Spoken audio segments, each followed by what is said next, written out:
Ya saben que estamos ahora con la cuarta y última conferencia de nuestro profesor invitado Stephen Rabe. Ustedes saben, casi todos ya, que viene de la Universidad de Texas y en Dallas. Estaba con nosotros por un mes entero, de hecho una semana más aquí en Bogotá. Y en esta conferencia hoy vamos a hablar sobre la inmigración contemporánea en Estados Unidos. Casi todos ustedes ya conocen al profesor, pero tal cual lo voy a repetir para introducir lo que viene ahora. El profesor Rabe es uno de los expertos más reconocidos de la historia de las relaciones exteriores de Estados Unidos con el resto del mundo y es experto sobre todo en las relaciones con América Latina. Sus publicaciones, muchas de sus publicaciones se concentran en la Guerra Fría. No voy a leerles todos porque son muchos, ¿no? Entre sus publicaciones más recientes están The Killing Zone, The United States Wages Cold War in Latin America, la zona de muerte, Estados Unidos luchando en la Guerra Fría en América Latina, y recién publicado y reeditado otra vez en el 2016. Se trata de un libro que estamos usando mucho en clase, en nuestros cursos sobre relaciones de Estados Unidos con América Latina. También está el libro sobre John F. Kennedy de 2010 y la intervención de Estados Unidos en la Guayana Británica, una historia de Guerra Fría del año 2005, y otro libro que usamos mucho en clase aquí es The Most Dangerous Area in the World, John F. Kennedy Confronts Communist Revolution in Latin America, el área más peligroso en el mundo entero. Kennedy está enfrentándose a la revolución comunista en América Latina. Una cantidad de libros y ni hablar de los artículos más, y información completa la van a encontrar sin dificultad en la página web del profesor en su institución. Tiene también no solamente unas publicaciones muy importantes, pero también premios y distinciones, cantidades de estos a través del tiempo que está trabajando. Últimamente está trabajando mucho en el exterior, también ha dictado clase en más de 20 países, en casi todo el mundo.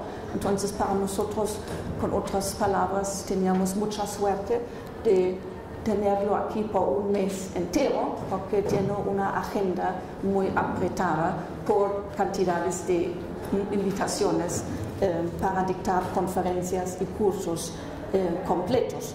Entonces, damos la bienvenida al profesor en este momento.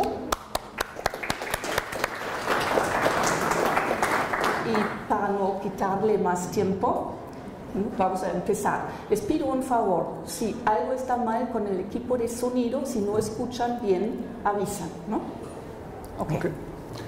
Gracias for coming, and our format will be the same as we've done in the other 3 lectures, in that I'll go for a little bit, go over one of the charts, and then Professor Kramer will add to what I've said or translate what I've said.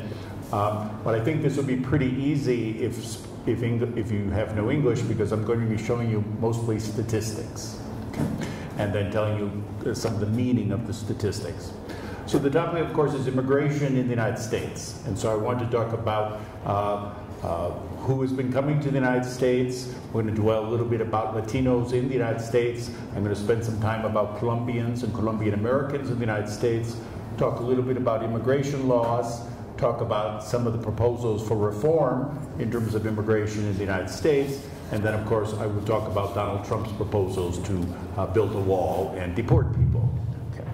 So the first chart I have here is global population. Okay. One cannot understand immigration, the immigration that is taking place in the US, the immigration that is taking place in Canada, the immigration that is taking place in Europe from the Middle East, the immigration that is taking place in Australia from Southeast Asia, even the immigration that is taking place in Colombia from Venezuela. One cannot understand this without looking at the growth of the global population. So we have statistics there. I use the term billion, you would use mille millions, all right? Now, the population of the world into about the 1400s, 1500s was about 500 million people. Beginning with the end of the plagues, the bubonic plague, the black plague, the things that ravaged populations in Europe in the Middle Ages, the population of the world began to grow very slowly. So it hit 1 billion, uno mil millón, in 1830. 100 years later, it doubled. Then it began to grow almost in a geometric fashion. 3 mil millón in 1960, 4 billion. By 1999, 6 billion. And today, 7.3 billion. Now, there are a variety of ways to think about this. One of the most interesting things to think about this is that there are more people living today than have ever lived and died. If you add up every person, once we had Homo sapiens, once our ancestors stood up on their feet, and we called them Homo sapiens, there are more people living today, 7.3 billion, than all the people who ever lived and died. Now, how did this great population growth take place? It basically took place because of a decline in the death rates. Life expectancy in the world in 1900, a mere 116 years ago, life expectancy in the world was 35 years of age. Today, it's almost double that, it's 69 years of age. Life expectancy in the United States in 1900 was 50 years of age. It's now 79. Life expectancy in Colombia, I think, is very close to that. Life expectancy in Colombia is 76 years of age. So what you've had is a decline in the death rate as we've conquered the diseases that ravaged mankind. Smallpox, totally eliminated from the world. And we've controlled other things such as malaria, cholera, typhus, yellow fever. The other key thing is that we have sharply limited infant mortality rates. Basically, through most of human history, for every 2 children born, 1 died before the age of 5. So you had like a 50% infant mortality rate. Now, infant mortality rates are, in many of the developed nations, are well below 1%. And so what you've had here is, why has the population of the world grown so rapidly? It's grown so rapidly mainly because it's a triumph of humankind. It's the control of infectious diseases, it's the efforts of the World Health Organization, and of course is also sharply reducing infant mortality rates. The problem, of course, is that this has posed a lot of problems for humankind. If we look at the goal of the world, the goal of the United Nations, the goal of the World Health Organization is to get what is called ZPG, or zero population growth. That would mean that each childbearing age female in the world would have 2 children, basically a little bit more, 2.05, but 2 children basically. At the present time in the world, we're at 2.48. A country such as Colombia is actually at 0 population growth now. The United States is well below 0 population growth in terms of natural increase. The problem is that it's still a little bit, while there's been enormous progress made, there are these kind of echo effects. So that the World Health Organization, the United Nations, estimates that there will be 8 billion people in another 8 or 9 years. We're adding basically 100 million people a year. The hope is that we would get to 0 population growth in the next 10 to 20 years, where we would get to 2.05 in the world. The world's population is growing very, very rapidly in Africa, where you still have many moms still having 5 children. So if we could get to 0 population growth relatively closely, we would have 9 billion people. But for those of you who are younger, in your lifetime, the world's population is probably going to grow about 40%. You will probably see in your lifetime, those of you who are undergraduates, those of you who are in your 20s, you're probably going to see a world with more than 10 billion people. Right? Now, this underscores immigration throughout the world. Ups. Obviamente no lo voy a traducir frase por frase, lo que voy a hacer es resumir en términos muy breves. Entonces, ustedes saben que la charla de hoy es sobre la inmigración en Estados Unidos, pero dice el profesor que estos procesos de inmigración, tanto en Estados Unidos como también en otras partes, como en Canadá y demás, no se pueden entender sin tener en cuenta el movimiento demográfico a nivel mundial. Entonces, lo que vemos a partir de 1830, un aumento muy notable de la población en el mundo. Ustedes vieron las estadísticas de 1.000 millones de gentes en 1830 y prognosticando a 8.000 millones en 2045 más o menos. Y mientras ustedes están viviendo, quizás van a ver un mundo de algo de 10 hasta 10.000 millones de personas. Entonces, por mucho tiempo, en el siglo XIX, en el siglo XX, lo que vimos es una tasa de crecimiento acelerándose, entonces añadiendo grandes cantidades de población en muy poco tiempo. Recientemente, este movimiento, este incremento, las tasas de incremento están bajando en muchas partes y están bajando también a nivel mundial. En algunas partes, como en Estados Unidos, por ejemplo, la tasa natural de crecimiento de la población, eso quiere decir sin la inmigración, ya está a punto cero, en el sentido de que por sí mismos los norteamericanos no están aumentando, ¿no? El aumento que vemos más tarde es por inmigración. Algunas partes del mundo ya están por debajo de esta cifra, entonces no estamos incrementando la población por causas naturales sin contar la inmigración. Hasta países como Brasil están a esta tasa o acercándose en esta tasa, pero muchas partes del mundo, como en África y varias partes de América Latina, no todavía están creciendo por razones naturales. Entonces se trata de un fenómeno en donde a través del tiempo se explica, por supuesto, y en primer lugar por la tasa decreciente de la muerte. Entonces, ¿no? Mientras esta tasa, ¿no?, donde la gente muere se está bajando, aumentaba fuertemente el número de las personas que viven. Entonces, la tasa de población incrementándose por las bajantes en la mortalidad. No, grandes razones, la mortalidad infantil se bajó mucho en muchas partes del mundo, no en todos, como también la mortalidad en general, explicable por una lucha muy efectiva en contra de las enfermedades contagiadas, como la malaria, por ejemplo, y otros tipos de enfermedades que costaban muchas vidas a través del tiempo. Okay. Now, if we move to the second chart, the U.S. population. Okay. The United States is a nation of immigrants because our indigenous population was largely destroyed by disease and by settlers. So we are, of course, a country of immigrants. In the year 1900, there were 76 million people living in the United States. Now, the key thing here is this was still open immigration, but most immigrants in 1900, most people, ancestry came either from three places: Northern Europe, Great Britain, Ireland, the Nordic countries, Western Europe, Germany, France, Belgium, or they'd come as slaves from Africa. So about 10 or 12% of the population was African American. The other 88% came from Northern and Western Europe. But at about that time, immigration to the United States began to change.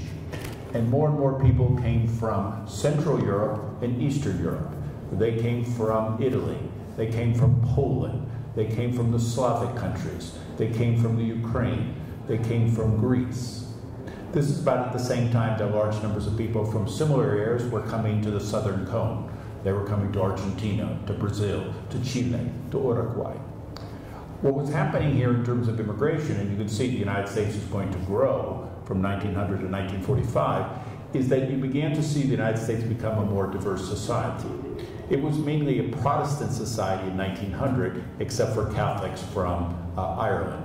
But beginning at the turn of the century, you begin to see Catholics and Jews, Catholics from Italy, Catholics from Greece, Catholics from the Ukraine, as well as Jewish people coming from the Ukraine. And so you began to see in the United States something that we see in 2016, resistance to the changing nature of the population of the United States. So I'll show you in a second, but around, just with the beginning of World War I, immigration pretty much ended in the United States, and then it would be ended by laws. So that the US population would grow thereafter for the next 40 years, primarily through natural increase.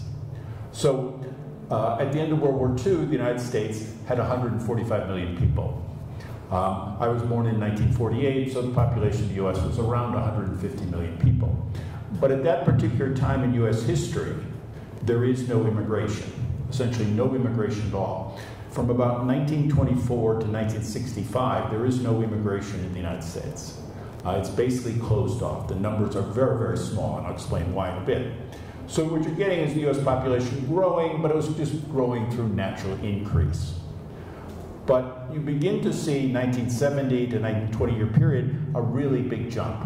254 million people. By 2000, it's 281 million people. By 2010, it's broken 300 million people. And my last look at it was 323 million people.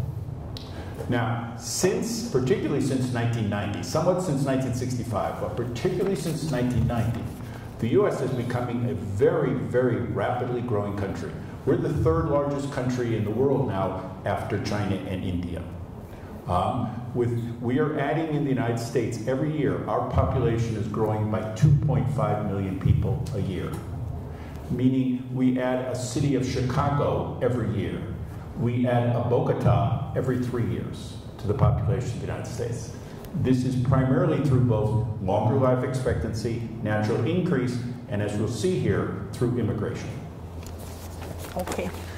Hablando ahora más cercano a lo que nos concierne, que es la inmigración en Estados Unidos, hay que recordar que obviamente Estados Unidos es un país de inmigración, un país de inmigrantes. Entonces solamente la composición de la inmigración cambió a través del tiempo. Al comienzo los inmigrantes vinieron sobre todo del norte de Europa, Gran Bretaña, Irlanda por ejemplo, de Europa occidental, y obviamente por esclavitud también de África. Entonces, por esta razón, al comienzo del siglo XIX, había una presencia notable todavía de los afroamericanos, y a cerca de 10 hasta 12% finales del siglo XIX. Pero en este momento estamos frente a una población de más o menos 88% blanca, de estas regiones del norte de Europa o de Europa occidental. Con el tiempo, estamos hablando de comienzos del siglo XX, cambia un poco la distribución de los países orígenes. Entonces Europa, los países y regiones centroeuropeos y de Europa del Sur ahora empiezan a enviar notablemente a gente a Estados Unidos, un proceso que vimos también en Argentina, en Brasil, en el hemisferio, que recibió cantidades de inmigrantes de Europa del Sur y también del centro Europa. Entonces, también en términos de la orientación religiosa hay un cambio notable a través del tiempo.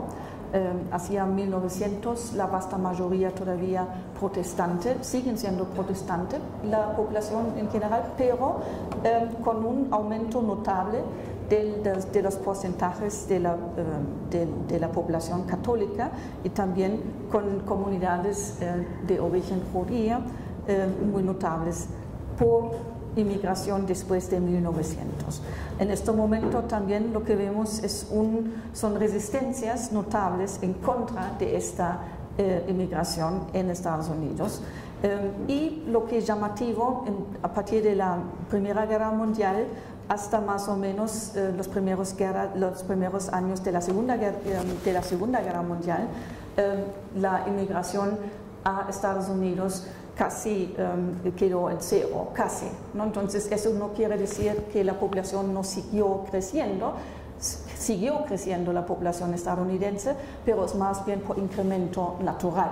Entonces los procesos migratorios empiezan fuertemente después de 65, sobre todo los años 70, ¿no? 1970 hasta 2000 se notan un incremento muy rápido, en parte crecimiento natural, pero en gran parte también debido a una inmigración fuerte. En este momento, en los años 90, Estados Unidos creció, la población creció en un 2.5 millones de gentes todos los años.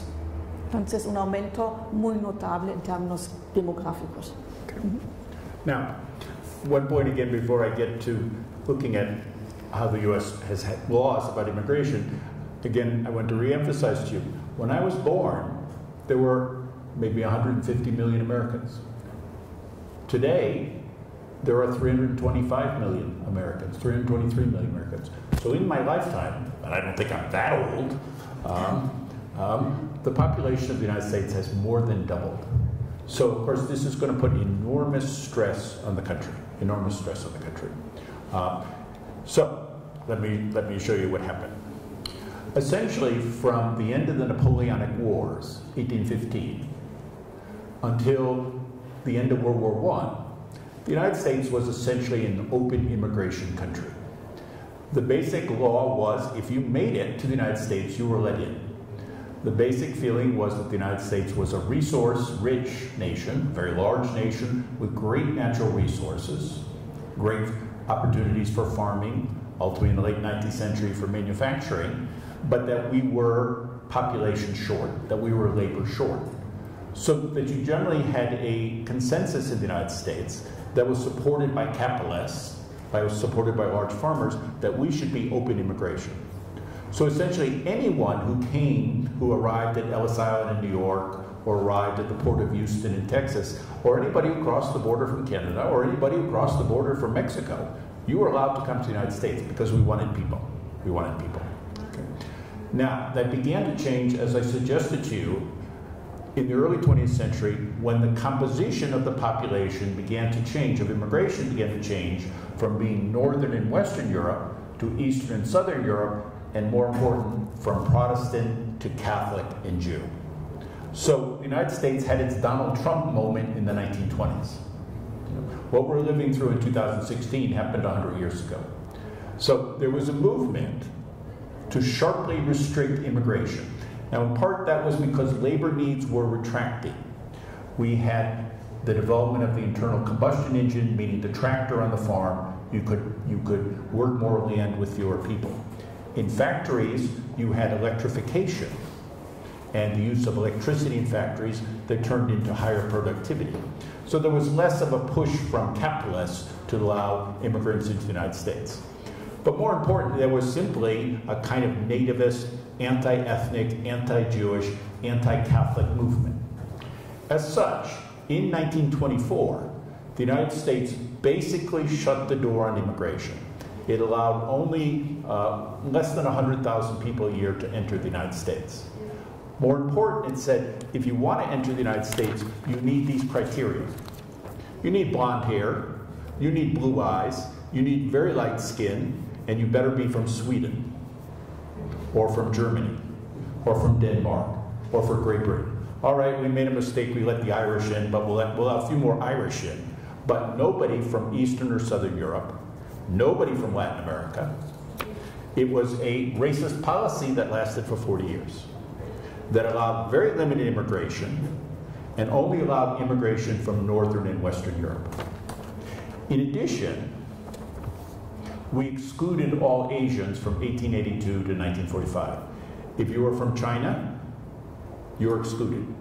If you're from Japan, you were excluded. If you're from present-day India or Pakistan, or back in that time, Mother India, you were excluded from entering the United States. So essentially, the numbers allowed were very, very limited, and it excluded people from Asia, from Eastern and Southern Europe, from Latin America, from Africa, of course, Basically, it's just saying the only immigrants we're going to allow will be Northern and Western European Protestants. I'll stop there. Okay.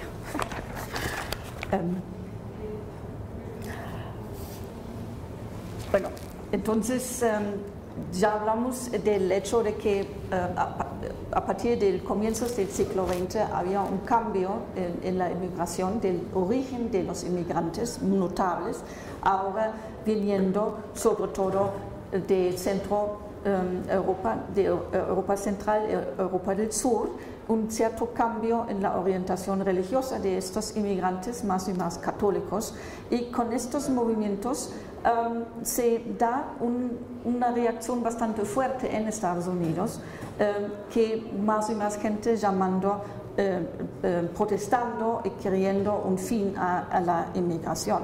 Entonces, en términos muy generales, había un país bastante abierto. Entonces, un país entre 1815 y más o menos la Primera Guerra Mundial, un país abierto a la inmigración, basado en un consenso que Estados Unidos, con todos sus recursos naturales, requiere inmigrantes para desarrollar, para mover el país, para enriquecerse, para aprovechar sus capacidades. Entonces fue un consenso, obviamente compartidos por capitalistas si quieren, o por los productores de la agricultura, pero un consenso más o menos compartido.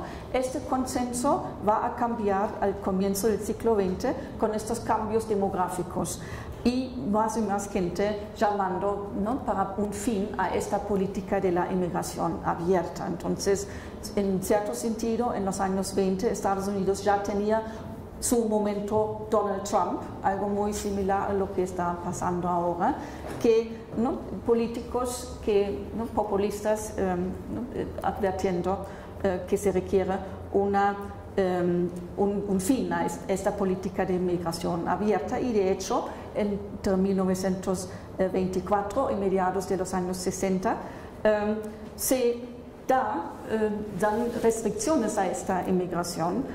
Estas restricciones se dirigían, por ejemplo, en contra de la población de Asia. Entonces se limitaba fuertemente cualquier inmigración de cualquier parte de Asia, pero también estaba enfocado a frenar a inmigración de Centro Europa o del sur de Europa, ¿no?, limitando en términos muy generales a la inmigración a países de Europa del Norte. Entonces, una política basada en ideas racistas, abiertamente racistas. Okay, so now what changed?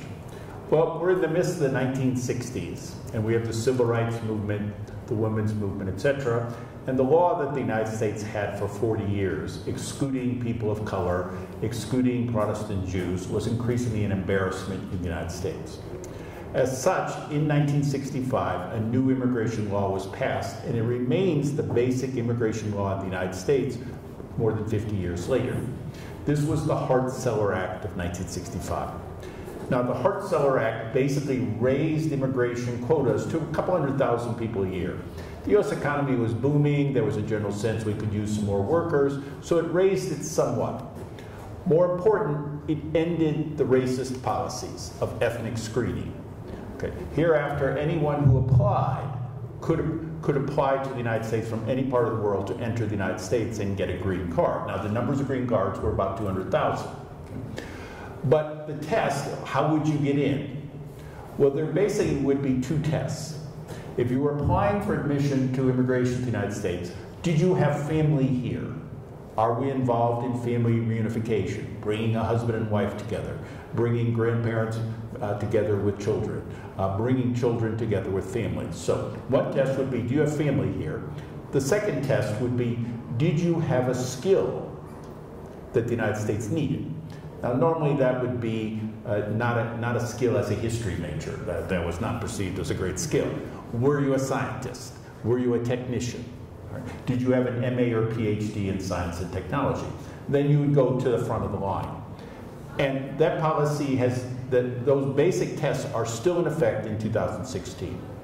Of all the people who entered the United States, about 2/3 get in on family issues, that they're related to someone, their family sponsors them. A smaller percentage get in on skills. But basically that law has remained. Now, there are only actually kind of two other laws that I would mention here. One is something Simpson-Mazzoli.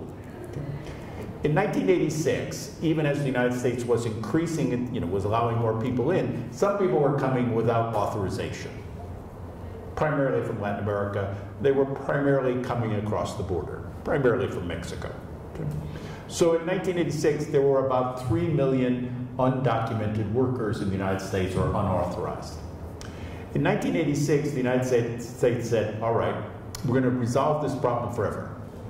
The 3 million people that are here, you can stay, and we'll give you a path to citizenship. And ultimately, all those 3 million people did become citizens. But then it said, we're never going to have unauthorized workers again. We're going to make sure that no employer hires anybody or anything like that. But we'll just keep that law in mind because we'll come back to it. Then the final law, the one that's with us today that adds, the basic law is the Hart-Celler Act. In 1990, Congress decided to rapidly increase the number of people who are allowed to enter legally into the United States. So our law at the present time means that we give 1 million green cards every year in the United States. 1 million. Only Canada is the only other country that allows such a large number of people to enter legally. And since 1990, over the last 25 years, we have been allowing 1 million people a year to enter the United States. Again, what are the tests? Do you have a family? And that's about 2/3 of all people coming to the United States. They're getting in because they are sponsored by a family member. Or do you have a skill? Or are you fleeing something really horrible? You have refugee status. You're fleeing some vicious dictator somewhere in the world. But basically, that's our laws in the United States. The Hart-Celler Act of 1965 says we will increase immigration, eliminate racist policies, and the immigration of 1990, we will rapidly increase immigration to 1 million a year. Now, two things. Why did we rapidly increase immigration in the United States? Because we're an old country, and we needed young people. Because pretty soon, we would end up like Japan, a country of really, really, really, really old people with nobody to work. And old people need Social Security, they need Medicare. So we needed younger workers. Our median age in the United States is 39. Median age in Colombia is 29. Median age in Guatemala is 21. So we needed young people. We need young people, that's one. The other key point here is that no one anticipated from 1965 on, and really even from 1990 on, I suppose, that immigration would change. There would no longer be immigrants from Northern or Western Europe, or even Eastern and Southern Europe, because there was no real push out. Their populations were declining. There was no surplus labor in those countries. So immigration changed from being from Northern and Western Europe, or even Central Europe, to being from two places, Latin America and Asia. Ok, todo lo que hablamos anteriormente sobre las restricciones migratorias basadas en ideas racistas cambió en los años 60 y obviamente en un contexto de los movimientos para los civil rights, los derechos civiles y de la liberación o del mejoramiento de la posición de las comunidades de color. Entonces, en 1965, en este contexto, se da una nueva ley, la ley Hart-Celler, y ellos en este momento reformularon la manera como opera la inmigración en Estados Unidos. Entonces, según esta ley, y eso va a continuar hasta hoy en día, no solamente se aumentó el número de los green cards, la posibilidad de quedarse legalmente, emigrar y quedarse legalmente en Estados Unidos se aumentó, pero también se formuló una otra política frente a cómo recibir las solicitudes de migración, ¿no? Entonces se basan en dos preguntas en realidad. Entonces la gente que quiere migrar se les pregunta si ya tienen familia en Estados Unidos, entonces si se trata de una unificación familiar con algunos que ya no están. Y la segunda, se preguntan a los prospectivos migrantes si tienen una profesión o si están trabajando en áreas, si están preparados profesionalmente en áreas en donde la gente en Estados Unidos tiene necesidades, entonces que cuadran con las necesidades económicas de Estados Unidos. Entonces, más o menos 2/3 de los migrantes que entran así, entran por razones de unificación familiar, y el resto, sobre todo, basados, ¿no?, en sus capacidades, en su capacidad profesional. 2 leyes más son importantes en este contexto. El año 1986 hay otra ley.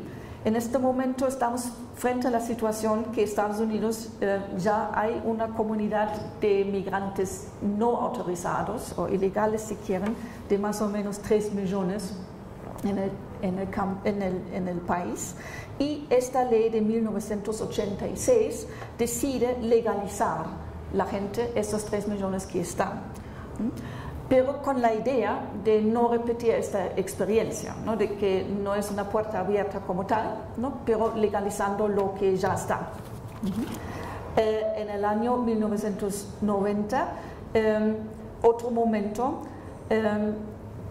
muy importante en términos legislativos, ahora se decide de aumentar fuertemente el número de las personas que se van a admitir a Estados Unidos. A partir de este momento se da 1 millón de green cards, ¿no?, de la posibilidad de entrar y trabajar legalmente en Estados Unidos, a 1 millón cada año. Entonces, un aumento muy fuerte de la posibilidad de migrar a Estados Unidos de manera legal. Entonces, ¿cuáles fueron las razones para hacer eso? En primer lugar, son razones demográficas, en el sentido de que Estados Unidos ya se descubre que la población se está envejeciendo fuertemente, ¿no? Y en vez de llegar o dejar llegar la situación a una situación similar a lo que pasó en Japón, deciden aumentar las tasas de inmigración para admitir a más gentes jóvenes, siempre basados en estos 2 criterios básicos, ¿no?, que es familia y su capacidad profesional, pero aumentando fuertemente el número de los admitidos.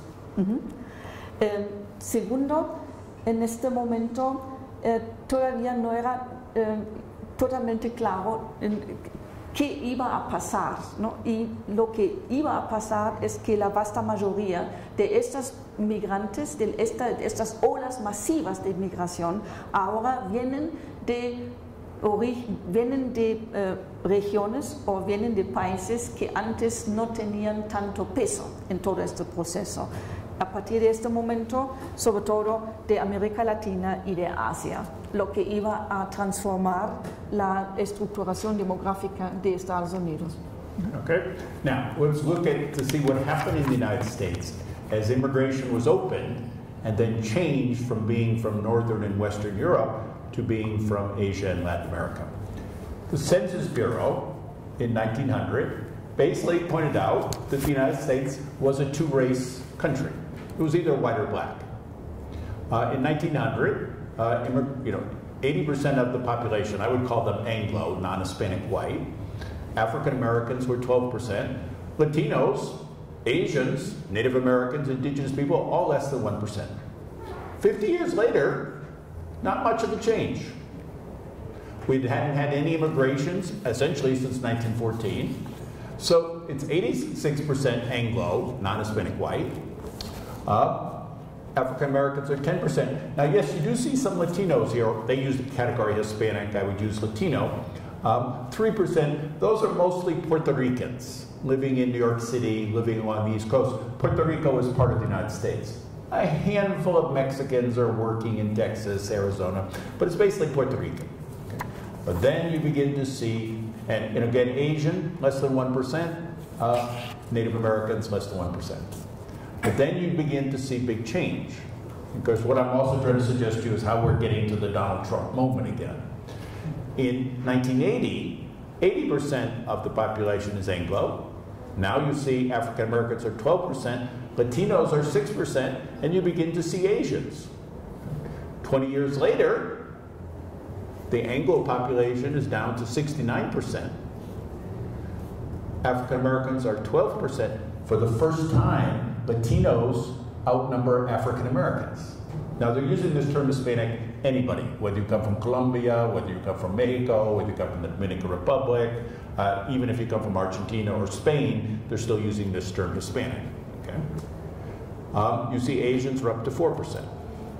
The last time we did a census, we do it every 10 years, Anglos were down to 65%. Blacks were 13%, Latinos were 15%. Latinos today are about 18% of the population. Asians were 4%, they're probably 5% now. Native Americans are 1%, and then the Census Bureau said, well, if you are a mixture of people, then you could also choose other. So I would guess the famous golfer Tiger Woods, who looks like an African American, but in fact his mother is from Thailand. So he probably put down multiple or other. Good? Okay, listo. Aquí vemos una estadística de la distribución demográfica de Estados Unidos en términos de etnia. Al comienzo del siglo XX, Estados Unidos, o la población, mejor dicho, era más bien o blanco o negro, ¿no? Con una ponderación fuerte, más o menos de 80% de la población blanca o anglo, si quiere, y unos 12% de las comunidades contadas como afroamericanos.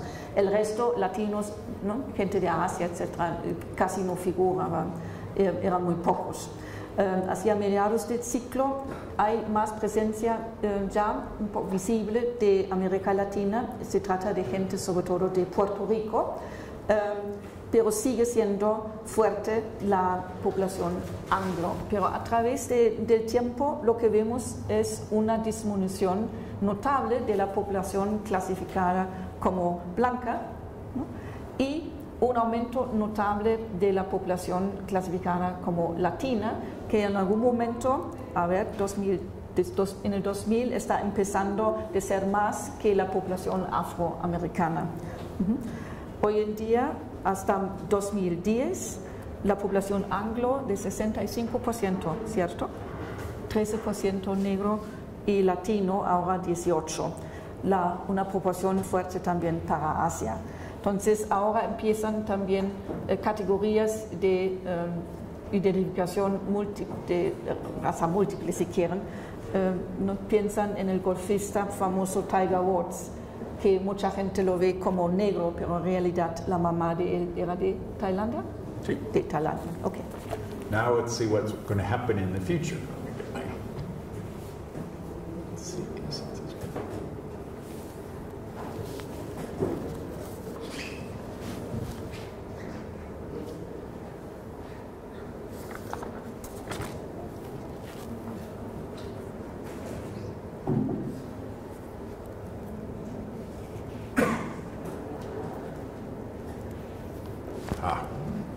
So this is what the Census Bureau says the U.S. will begin to look like.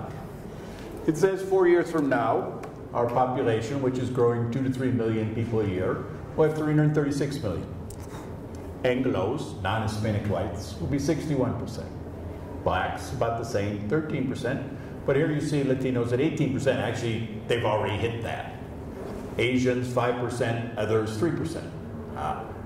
So let's just go by 2050. By 2050, in all of your lifetimes, not mine, the population of the U.S. will grow by about 100 million people from where it is now. We will, by 2050, be what is called a majority-minority nation. The majority of the population will be people of color, African Americans, Latinos, Asians, and others. Now, this sort of demographic change is built into the system because we are accepting 1 million people a year as immigrants because we need to get younger. But the immigration is almost certainly going to come from Latin America and Asia. At the present time, the majority of immigrants are actually coming from Asia, particularly countries such as China, India, the Philippines, Vietnam, etc. Okay. Entonces, ¿cómo va a ser entonces el futuro? Entonces, las estadísticas que ven ahora son estadísticas, estimaciones de la Oficina del Censo de Estados Unidos, y para 2020 se prognostica que la población va a llegar a 336 millones. Entonces piensan que la población norteamericana está aumentando entre 2 o 3 millones cada año. Entonces es un aumento bastante fuerte. Para 2020 la población blanca estimada en 61%, la de afroamericana 13%, de latino o hispanic 18%, de Asia 5% y de los demás 3%. Si se fijan ahora en las cifras para el año 2050, ahora con una población mucho más grande aún, de 420 millones de habitantes, calculan. En este momento se calculan que lo que clasificamos como minoridades hasta la fecha en su conjunto van a ser la mayoría de la población. Now, the favorite thing I want to show you. Pictures of my students, what my class looks like. You would be amazed. Now, I teach at the Universidad de Texas in Dallas. We are the fastest growing university in the United States. The city of Dallas and the surrounding area of Texas is the fastest growing region of the United States. Our city's economy is booming. Our state's economy is booming, but particularly our city's economy is booming. Our city, in case you'd like to know, which has the city and the surrounding areas have 3 million people. It is among the most liberal areas in the United States, and democratic areas. Now, at my university, we have 25,000 students. We are adding 2,000 students a year. We are on the way to 40 to 50,000 students. Only 30% of our students are Anglo. Only 30%. So, this is my class. This is a class on U.S. relations with Latin America. And here is my class, and these are the photos of the students. Well, you see there's Tanya. Well, the first row is pretty Anglo. 4 of the 5 are pretty Anglo. And then we go down. Alicia, African American. Kimberly, Carrion. Kimberly's mother came to the United States inside a barrel. Inside a barrel. I suspect her mother is probably unauthorized. Kimberly's getting her bachelor's degree. Leilon, African American. Norman, from South Texas, Latino. Yvonne Cortez. Anna Cuenca. Anna Denko, her parents are from Poland. Oriel Diaz, Latino. Parth, he is from India. His parents are from India. Camille and Anglo. Keep going down. Let's see. Juan Garcia. Claudia is camera shy. Diana Gutierrez told me her parents came hiding in the back of a truck into the United States. Christian Guzman. Keep going. Julio Hernandez. I have 3 students in hijab from the Middle East. All excellent students. Somar Iqbal. Shirin is from Iran. Antonio Jimenez is from Salvador. Sajiza, she really blew my mind. She's totally fluent in Spanish. Totally fluent in Spanish. In hijab. DeWitt from the Middle East. Cody Kingston, Anglo. Simran, her parents are from India. Okay. Anna Martinez, Travis. Felicia Mora was a veteran and an African American. Junji is from China. Marco Negrete, Sebastian Poveda, both of their parents are from Mexico. Alex Reyes from Mexico. Angelica, my best student, is from Puerto Rico. Bethany Salgado. Sarah Sheik. Eric Smith, you might like to spend 2 years studying in Colombia. Totally fluent in Spanish. Ling Zhang from China. My class. Entonces, se recuerdan que el profesor viene de la Universidad de Texas y de una de las universidades que con más crecimiento en términos numéricos en Estados Unidos. Entonces, también se sitúa en una ciudad con un crecimiento muy alto en términos económicos, que es Dallas, y con un porcentaje muy fuerte de inmigración y de una inmigración que está cambiando la estructura demográfica visiblemente de Estados Unidos.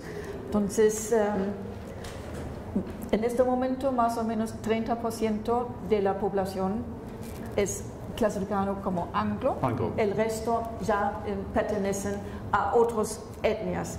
Esta se refleja muy bien en las fotos que ustedes vieron. La participación latina muy visible y muchos, no sé, pero por lo menos algunos de los chicos y chicas que vemos aquí en las fotos son hijos y hijas de inmigrantes ilegales, ¿no? Pero que llegaron en la segunda generación a ser educados en una universidad. También se ve la participación muy visible de migrantes de Asia, de China, por ejemplo, y en este caso hasta del Medio Oriente.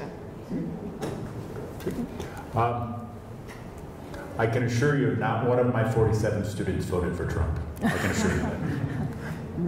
Go ahead.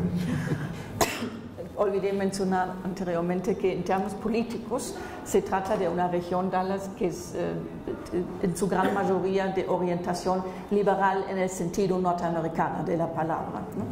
Y nos está asegurando el profesor que seguramente ninguno de sus estudiantes votaron para Trump. Just one other picture I like to show. This is our Olympics gymnastics team, the Fabulous Five. They won gold medals and everything, right? This is another representation of the real America. Not the Trump America, the real America, the one that really exists. Okay. Simone, the greatest gymnast perhaps ever, she was born in Belize, formerly British Honduras. She's an African American. Her parents are Latina. This young woman is an Anglo. She actually comes from Dallas. And this woman's parents were from the Middle East. This is the real America. The real America, brought about by immigration. Otra foto, es un grupo de gimnasia o de Gymnastics. Okay, ¿no? Que representa a Estados Unidos en este deporte a nivel internacional. Entonces es la representación. Oro. Yeah, Todo. La representación real de la población real de Estados Unidos. Now, a couple of things on Latinos in the U.S. and then Colombians in the U.S.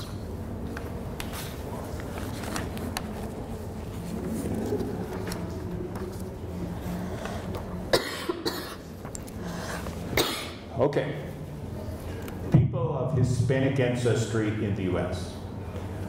The last figure I had was for 2013. There were essentially 54 million people of Hispanic background in the United States. About 17% then, it's about 18% of the population, on the way to 25% of the population of the United States. Quite obviously, numero uno is Mexico. Mexico, 60% of all Latinos in the United States are Mexican or Mexican Americans. Then comes Puerto Ricans, Cubans, people from El Salvador, Dominican Republic, Guatemala. Numero 7 is Colombia, 1.1 million people, Colombians living in the United States, and I'll explain. Then Honduras, Spain, Ecuador, Peru, Nicaragua, Venezuela. Only 248,000 Venezuelans. I suspect that's going to increase pretty quickly because Venezuela is going to collapse. Argentina, 243,000, and then Brazil, about 800,000. So, go ahead. Bueno, no hay gran cosa para traducir aquí. Se ve una estadística de la población de origen hispano, ¿no? Y para el censo, para el año estimado de 2013. Ven lo que ven. Now, one of the key things that Latinos do in the United States is aid Latin America through remisas, remittances. for over 30 years, my family lived in Dallas, and we lived in a Latino neighborhood in Dallas. And on Saturday mornings, if you go to these various stores, Western Union, etc., you would see long lines of Latinos sending money back to Latin America. As such, in 2014, people of Hispanic ancestry remitted $65 billion, US dollars, back to Latin America. Again, Mexico, as you might suspect, $23 billion, almost $24 billion. Remesas to Mexico are the third largest source of income after oil and tourism. In Guatemala, Dominican Republic, El Salvador, it is the largest source of income in the country for people to send money home. Colombia, the 1 million Colombians in the United States send home every year $4 billion. So this is the Latino immigration to the United States is not simply about the United States. It does involve Latin America because large numbers of Latinos remember the people back at home and they support. I didn't have here the figures in Cuba, but Cuba is a very poor country and very much depends on the remesas from Cuban Americans. Sorry, I imagine that number is the legal remittances. So those are legal remesas, yes. And they're tracked by the Inter-American Development Bank. There would be other remesas, but these are the ones that go in terms of international commerce via, you give money to Western Union and then they wire it to Latin America. Yes. Ok, entonces esta presencia fuerte de gente de origen latino en Estados Unidos no solamente es importante para Estados Unidos, ¿no? Porque está cambiándose la estructura demográfica del país, también es importante para América Latina, en cuanto muchos de los inmigrantes de origen hispano están enviando plata cada semana o cada mes a sus respectivas familias, y para varias partes de América Latina, para países como Guatemala, El Salvador, etc., estas remesas de dólares es la primera fuente de dólares para el país, ¿no? Es más importante, el volumen de estos dólares es más importante, más alto que el volumen de ingresos por concepto de exportación o algo así. Pero aún en un país como México se trata de la fuente para divisas, de la tercera fuente importante después de exportaciones de petróleo o de qué? Tres. Petróleo, turismo. Turismo, ok.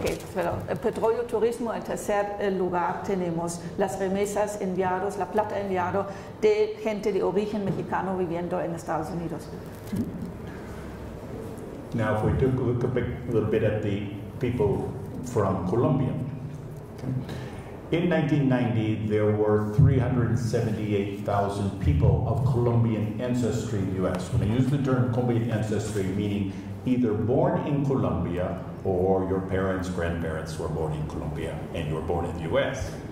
Now, that number, of course, increased quite dramatically, particularly during the period of deep social and political trouble in Colombia in the 1990s and early part of this century. So that number has grown from 378,000 to 1.1 million. Now, in 1990, of those people, 282,000 people had been born in Colombia. So, about little less 90,000 had been born in the U.S., 282,000 had been born in Colombia. In 2013, about 65% of Colombians in the U.S. had been born in Colombia and had migrated in the period basically from 1990 to 2013. Okay. Now, of all the Colombians, of the immigrants in Colombia, the 653,000, very large percentage have become U.S. citizens already. Half of them are U.S. citizens. In addition, there are 400,000 people of Colombian ancestry who were born in the United States, so that makes them automatically U.S. citizens. The U.S. law is if you are born in the country, you are a U.S. citizen.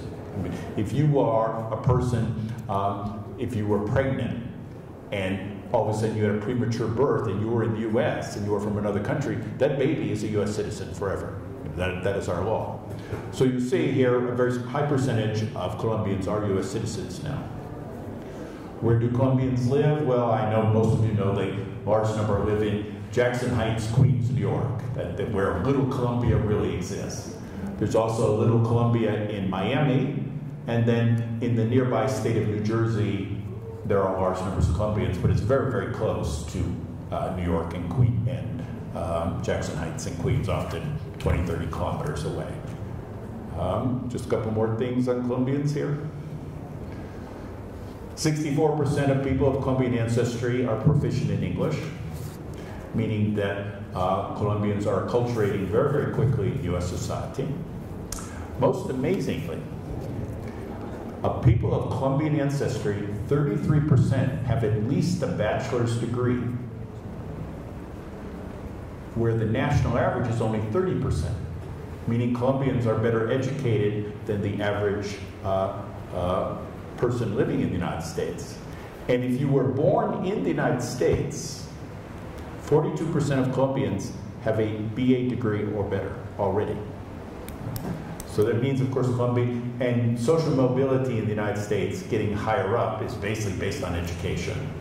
So Colombians are doing relatively well, as demonstrated by the fact that median income for people of Colombian ancestry over 16 years of age is $25,000, meaning it's just below the national average of $30,000.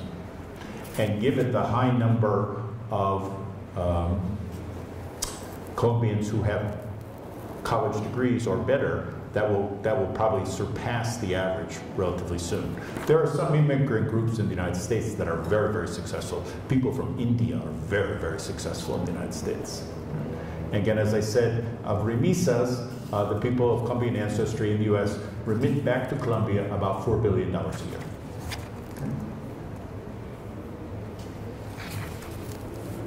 Bueno, vieron las estadísticas del número de los colombianos, o mejor dicho, de gente de origen colombiano viviendo en Estados Unidos, que aumentó notablemente entre 1990 y 2013, por supuesto reflejando la situación difícil en que se estaba encontrando Colombia. Si uno mira un poco a esta población en Estados Unidos, lo que uno ve es en 1990 280,000 de estos registrados ya nacidos en Estados Unidos. Entonces quiero decir que son norteamericanos de nacionalidad ahora.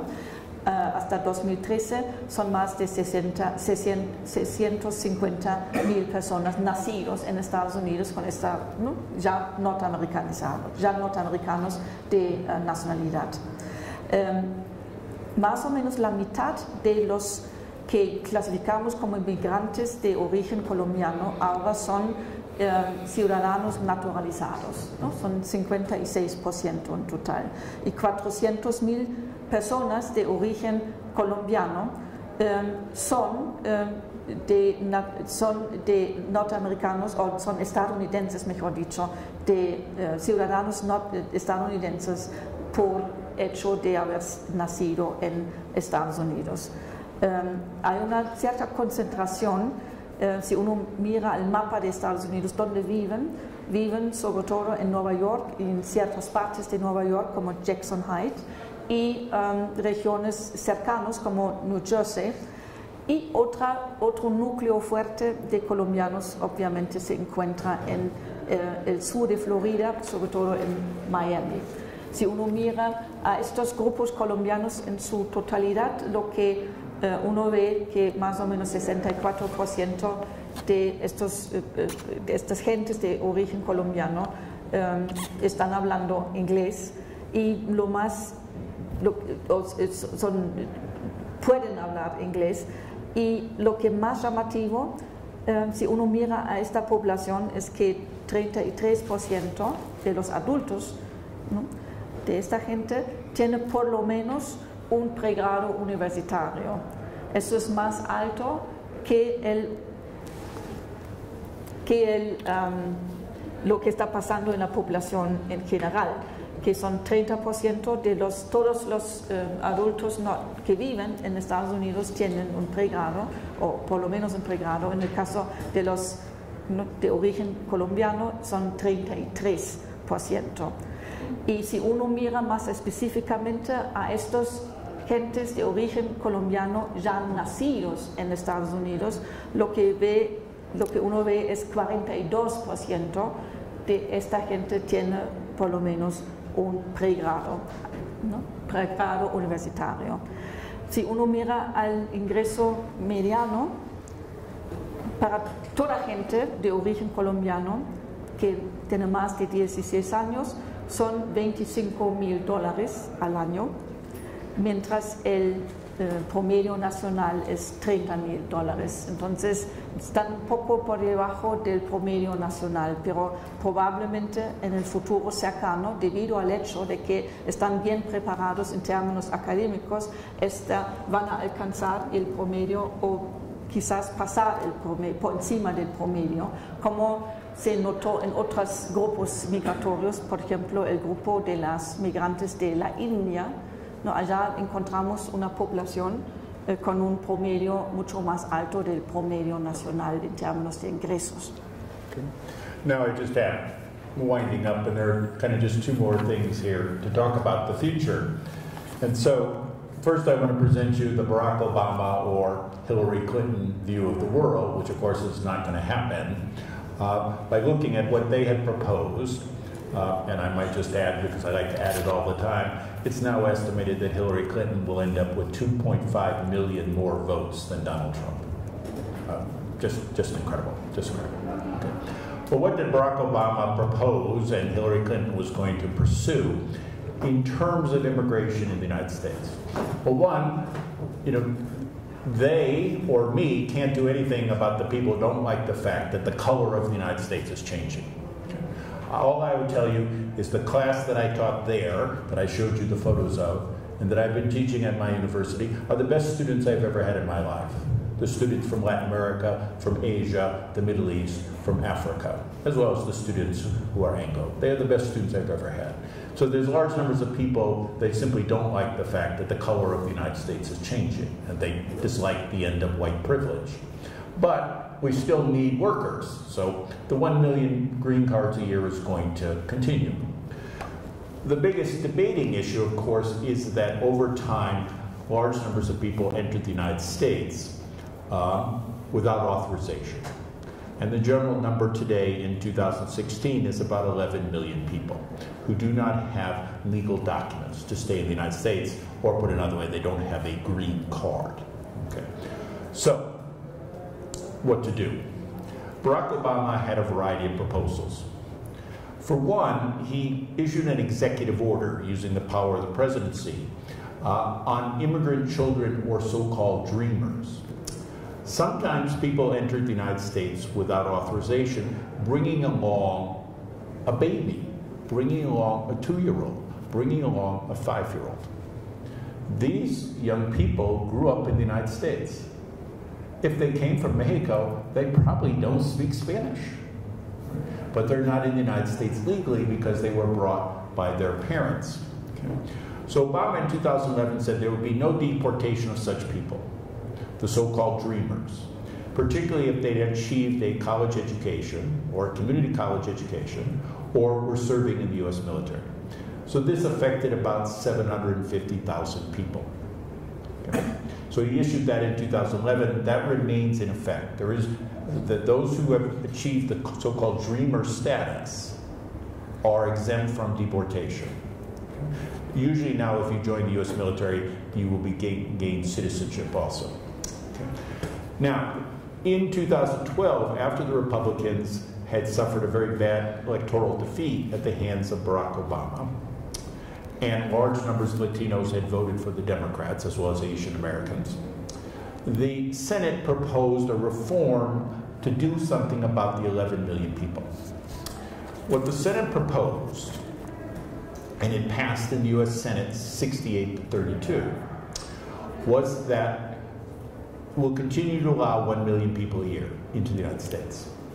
But we're going to change the mix. We're going to emphasize more skills as opposed to family reunification. But as for the 11 million people in the United States, essentially the proposal was we will give you a green card. We will make you legal in the United States. You are a major part of the US economy. And we will give you a path towards citizenship. But it would take like 13 years. So it was a kind of compromise.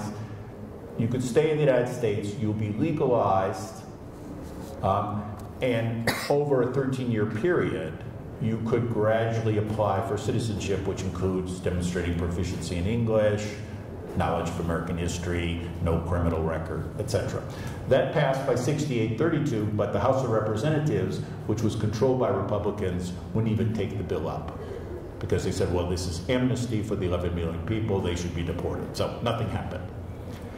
Then in 2016, because Congress refused to act, Obama issued another executive order in which he said that we will not deport any person in the United States who has a child born in the United States.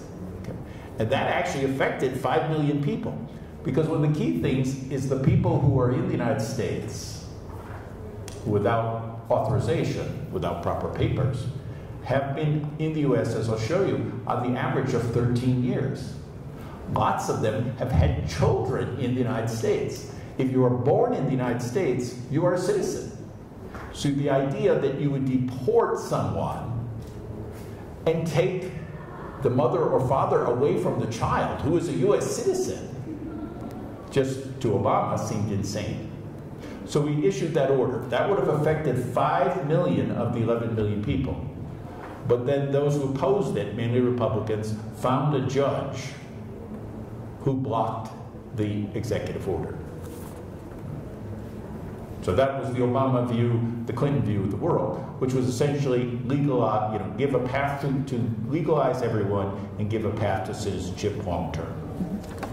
Entonces, hablando del futuro y entendiendo cuáles eran las alternativas en términos políticos entre, por un lado, Obama y Clinton, y por otro lado, lo de los republicanos, y resumiendo un poco la historia de esta fragmentada de los esfuerzos reformistas, hay que decir que esta visión entre Obama y Clinton y lo de los republicanos eran bastante distintos. Y en este contexto hay que recordar que Clinton perdió la elección a pesar del hecho, las elecciones presidenciales, a pesar del hecho que tenía 2.5 millones de votos más que Trump, ¿no? Entonces la población en general de Estados Unidos en términos de porcentaje votó más bien para Clinton, pero su visión del mundo no se va a realizar debido al hecho de que el próximo presidente va a ser Trump.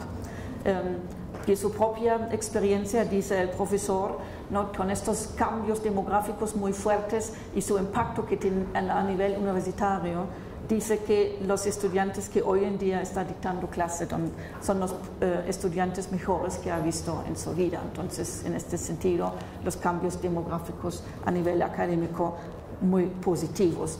Tal cual, inmigración en Estados Unidos es un punto neurálgico de debate político.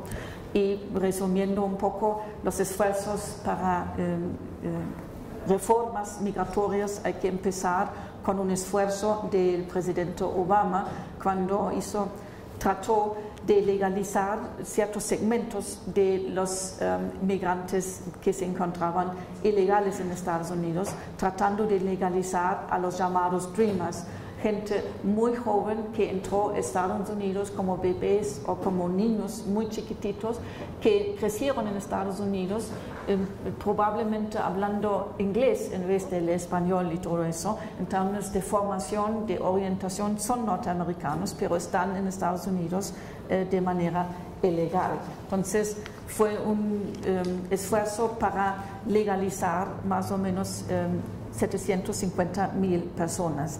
Y en el 2013, con la ley de inmigración, una modernización de la ley de inmigración, que en el Senado fue muy exitoso. En el Senado ganó 68 contra de 32 votos. Este esfuerzo de modernización trató de legalizar más o menos 11 millones de gentes a través de un tiempo más bien largo. Entonces se trata de un esfuerzo de abrir la posibilidad de legalizarse a través de un proceso que duraría más o menos 13 años y que dejaría esta población grande como norteamericanos legalizados, ¿no? El problema en este caso fue que en la Cámara de Representantes, donde los republicanos tenían una mayoría fuerte, se bloqueó. Otro esfuerzo de la administración de Obama, una ordenanza ejecutiva sobre inmigración del año 2014, veo aquí, que trató de proteger a aquellas personas que tienen hijos que nacieron en Estados Unidos y por el hecho son norteamericanos, son ciudadanos norteamericanos. Entonces, proteger a cualquier inmigrante ilegal en el país con hijos nacidos en Estados Unidos. Se trata de una población de más o menos 6 millones de personas, en este caso bloqueado por el Corte Supremo en junio de 2016. All right, now finally, and I'll show you some more photos in a bit, but the Trump view of the world.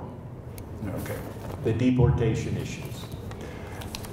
The general estimate is there are about 11 million people in the United States at the present time who are unauthorized, who do not have legal documents. Okay. At its peak, there were 12.2 million people in 2007. Then the global recession, some people returned to Asia, some people returned to Mexico, etc. The 11 million is not grown, it's not dropped. The basic reason now is that if you're in the United States, it's hard to get out because there are so many border guards. It's hard to get in and it's hard to get out. So it's kind of at 11.1 million. Okay. By and large, and as you might suspect, the majority of unauthorized immigrants are from Mexico. Other unauthorized immigrants come from Asia, Central America, and Sub-Saharan Africa. There are increasing numbers of Africans in the United States. Now, of these 11 million people, 8 million are employed, are working in the United States. They consist of 5% of the workforce in the United States. Unemployment in the United States is only 4.9%. You know, it's not like people are taking jobs away from anybody. They're not.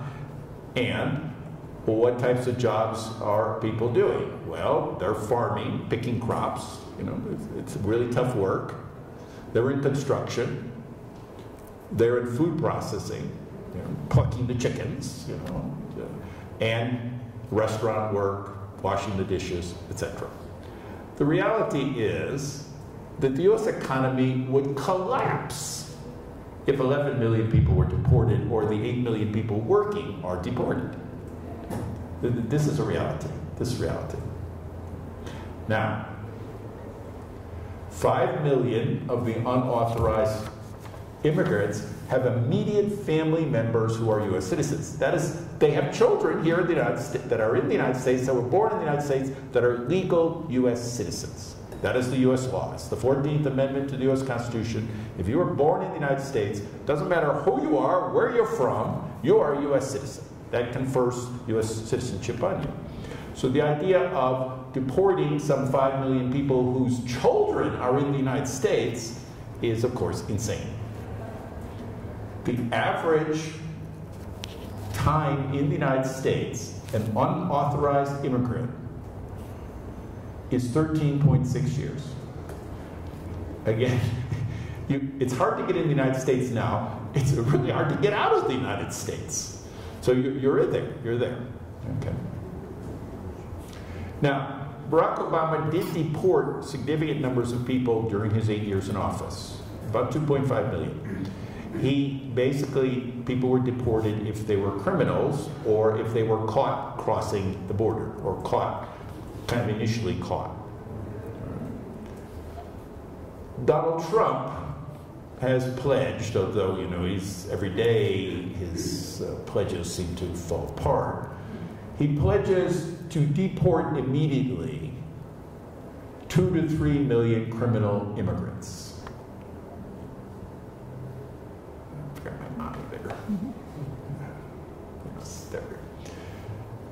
he says that there are 2 to 3 million of the 11 million are criminal. The best estimates are there are about 300,000 people who have committed a crime of this 11 million. Okay. So he pledges to do that. Okay. He seems to have backed off deporting 11 million people, which would involve thousands of jails, tens of thousands of agents, new courts. I mean, it's insane. Not happening. And then, of course, as you know, his biggest pledge is to build the Great Wall of Trump along the 2000 U.S.-Mexican border to stop unauthorized immigration. Well, there's a kind of problem. The wall is supposedly going to be 20 feet high and 10 feet deep so that nobody can tunnel underneath the wall.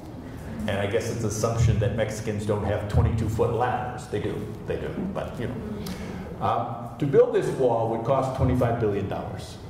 It would use all of the concrete in the Western Hemisphere to build this thing.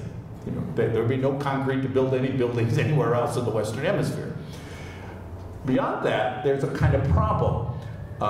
The Colorado River and the Rio Grande River run along the border. So are you going to build a wall over rivers?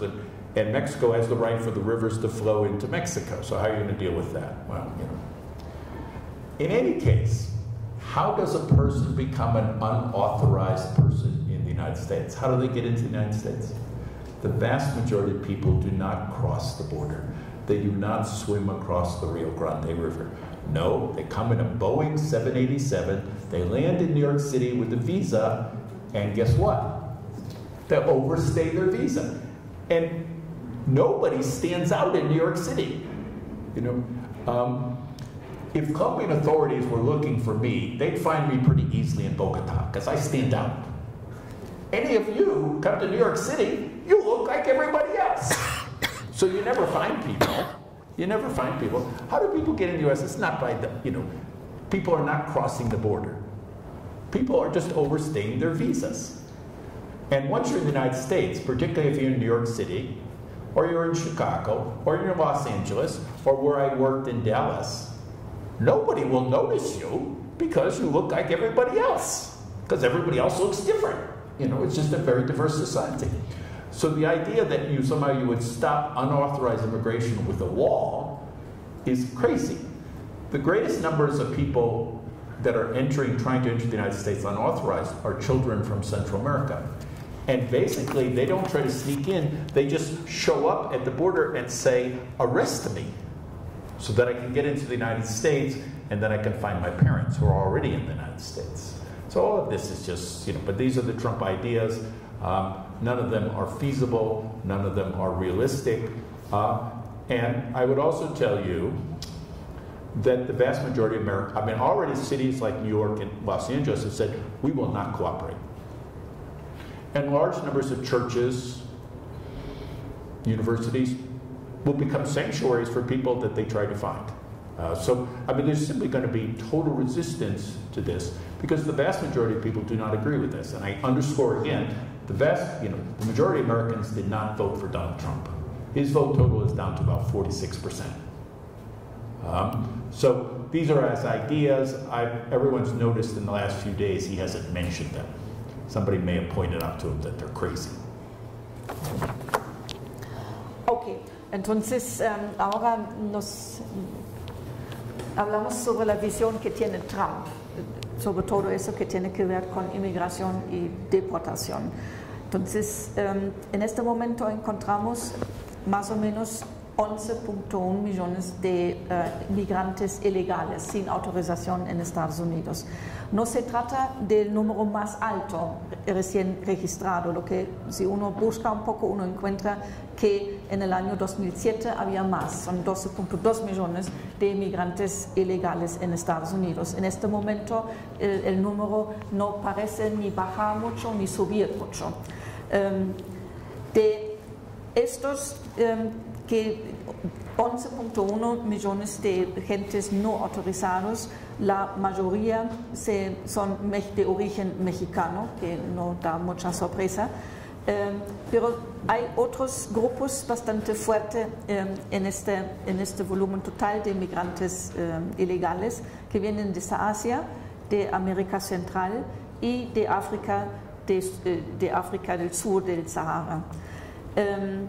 Si uno mira otra vez al grupo en su conjunto, 8 millones de los 11.1 están trabajando y en total son 5% de la mano de obra en Estados Unidos en total. Entonces, en términos de mano de obra, se suele decir que se trata de un grupo bastante importante en Estados Unidos, y debido al hecho que la tasa de desempleo en Estados Unidos es muy bajo en el momento, son 4.9%, es difícil decir que esta gente está desplazando a los norteamericanos de sus lugares de trabajo.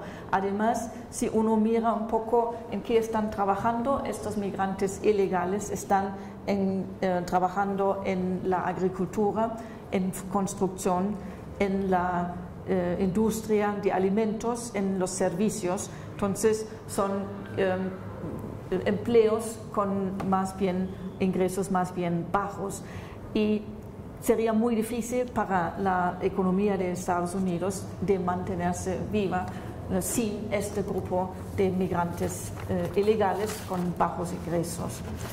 5 millones de esta gente, de estos 11.1 millones ilegales, tienen familia en Estados Unidos y muchas veces tienen hijos nacidos en Estados Unidos. Entonces, la idea de deportarlos, por esta razón, es un poco loco, porque uno va a destruir familias enteras. Si uno mira desde hace cuándo están allá, que tantos años están en Estados Unidos, en el promedio son 13.6 años que ya están viviendo y trabajando en Estados Unidos.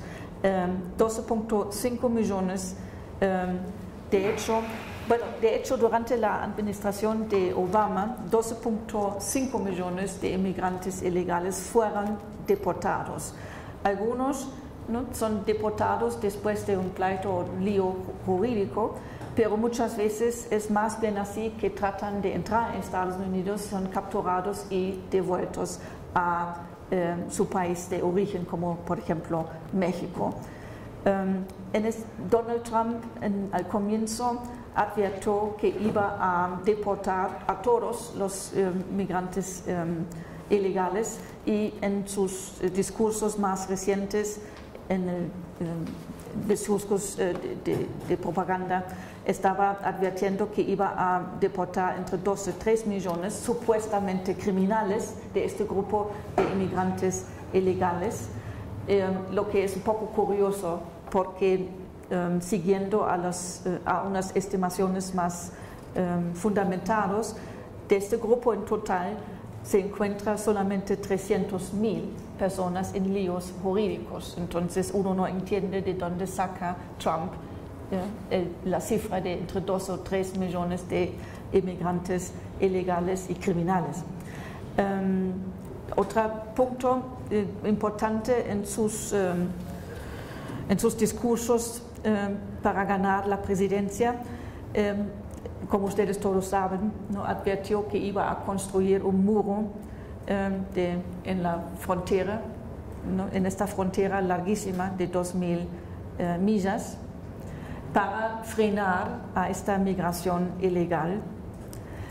El punto aquí es, pero primero hay ríos, etc. Entonces, ¿cómo se puede dividir un río por un muro? Es difícil de ver. La otra cosa es, en realidad, si uno mira cómo entran gente a Estados Unidos y mantenerse de manera ilegal allá, es mucho más común que entran con una visa de turismo, por ejemplo. Entran legalmente y se quedan, a pesar del hecho de que su visa ya no está válida. Pero una vez en Estados Unidos hay buenas chances de quedarse, porque no llaman mucho la atención. Entonces, si ustedes se fueran a Nueva York, por ejemplo, ustedes no van a llamar la atención, porque gran parte de la población de Nueva York y de otros lugares no lucen exactamente como ustedes. Entonces, identificar a inmigrantes ilegales en la población estadounidense es un poco difícil, y de hecho varios de las ciudades más grandes, sobre todo Nueva York y Los Ángeles, ya advirtieron que no iban a cooperar en este afán de deportar migrantes ilegales. Y varias universidades y también iglesias anunciaron que se iban a convertir o iban a brindar un santuario a estos inmigrantes en peligro de deportación. Si uno mira a los inmigrantes ilegales que sí tratan de cruzar la frontera de manera ilegal, la parte más gruesa de estos se trata más bien de niños o de menores de edad que se presentan para ser arrestados y para poder entrar a Estados Unidos como niño o menor sin acompañante. Okay. And then just here to show you the complication of the issues here. These photos are of ambos Nogales. Nogales, Arizona, en los Estados Unidos, and Nogales, Mexico. Okay. Now, this photo I take here, I'm standing in Nogales, Arizona, looking at Nogales, Mexico. Fotos. Nogales, Mexico, Nogales, Arizona, el mismo.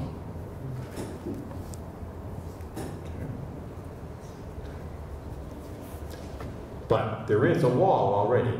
It is so ugly, separating the two Nogales. Okay.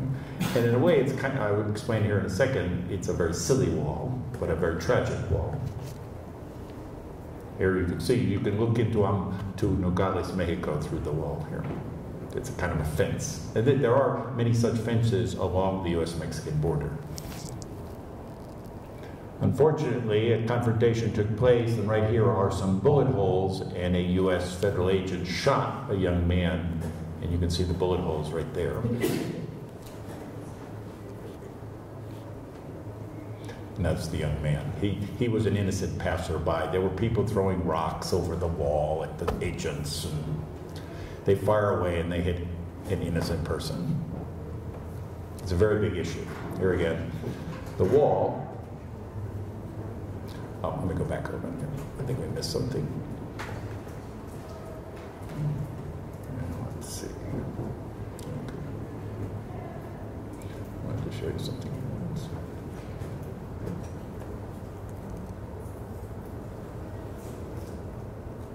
Shall I say something?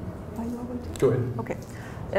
Las fotos que ustedes vieron, creo que entendieron, ¿no? Se trata del muro en un lugar que se llama Nogales, pero Nogales se encuentra dividido. En parte está en México, en la otra parte está en Estados Unidos, en el estado de Arizona. Si uno mira los dos lados, parecen similares casi, pero tal cual este muro está separándoles, y este muro dio lugar a varias confrontaciones, hasta con una muerte de un agente de migración matando a alguien que parece más bien ser algo que estaba en el lugar equivocado en este momento. What I want to show you, to actually make a point that most people don't know. So I was with a conference of scholars, and of course we had to study this problem very seriously by having beer in Mexico, by crossing over to Mexico and having some cervezas. So, yes, this is Mexico. But here, back now we're on the Mexican side of the wall, and they're making fun of the immigration people, etc.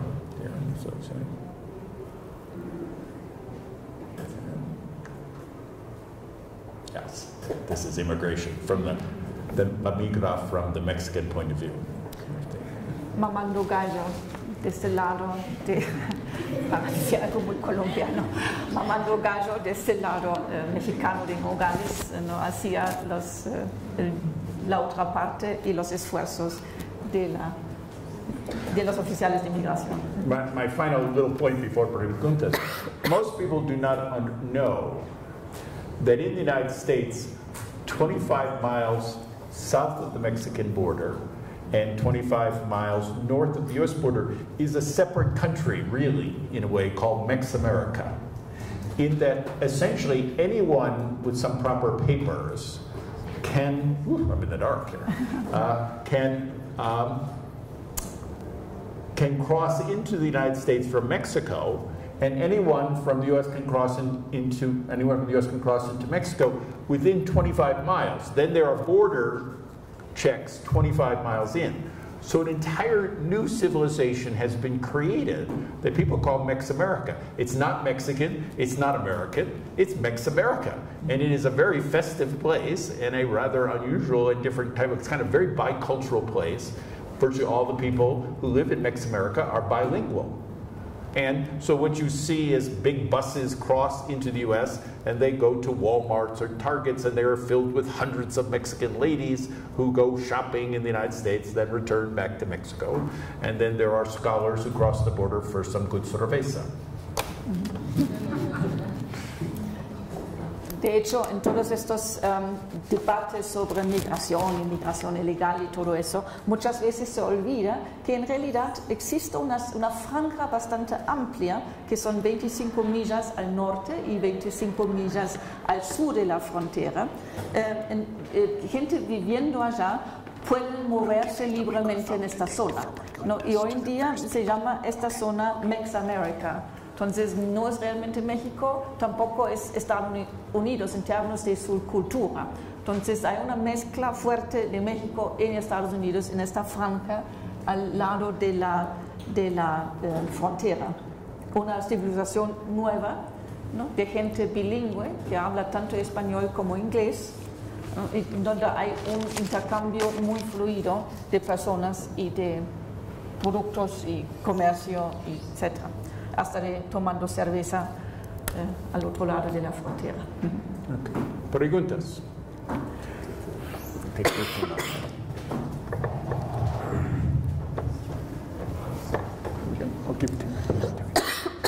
Preguntas. Preguntas. Observaciones.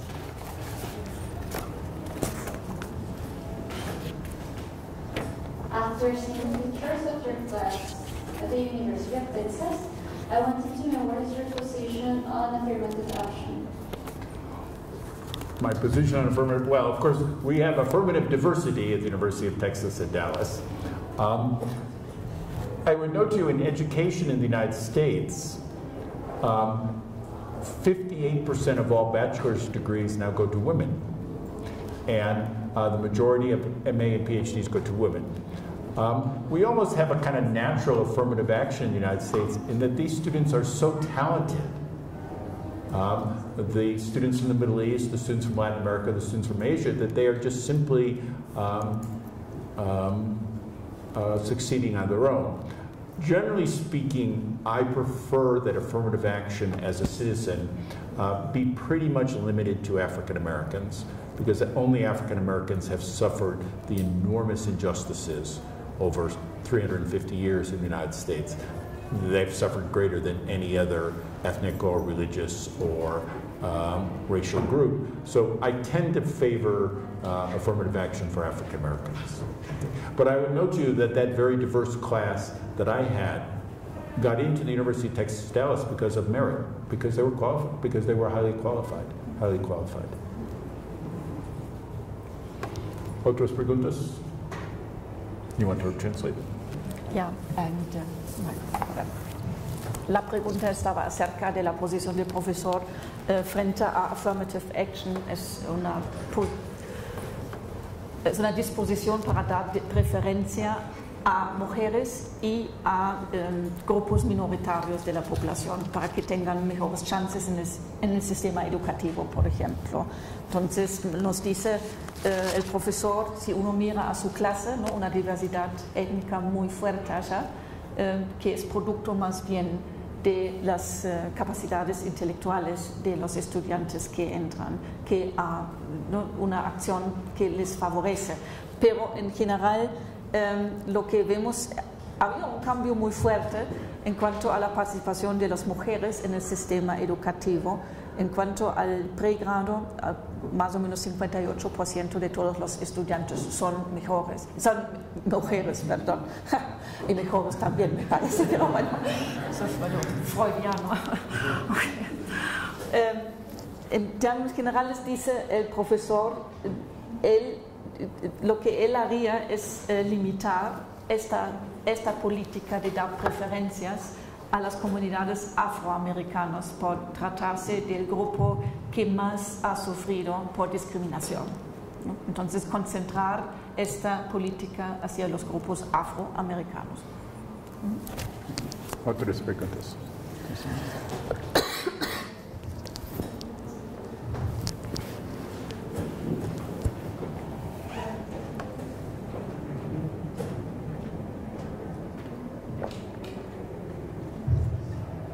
Buenas tardes. Buenas tardes. Mi pregunta va ahorita a tratar de como descifrar una reforma migratoria republicana.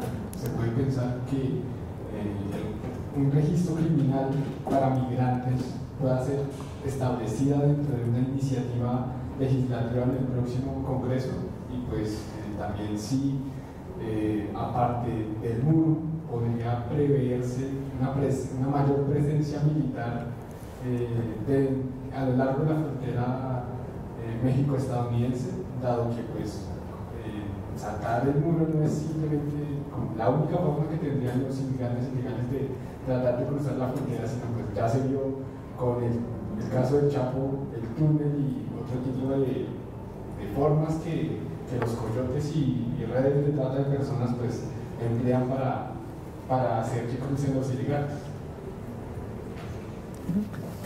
He's asking about the future of what could be done during the Trump administration.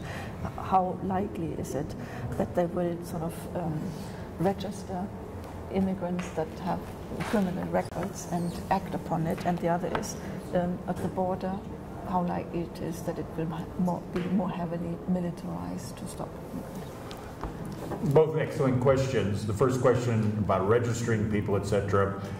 I've noticed that one of the people interviewing for a job for the Trump administration has suggested that all Muslim people be registered. Mm-hmm. All right. I will tell you this, if there is such a register, I will register as a Muslim. Mm-hmm. And my wife will register as a Muslim.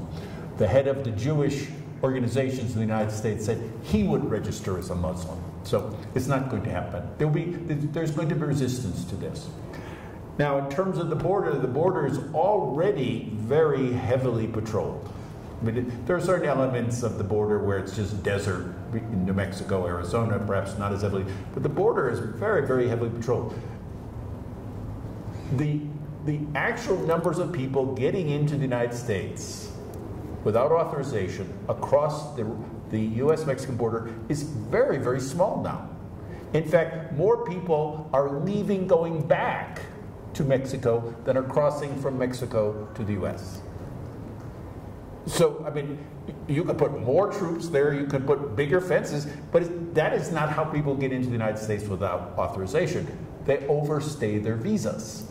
That's the way.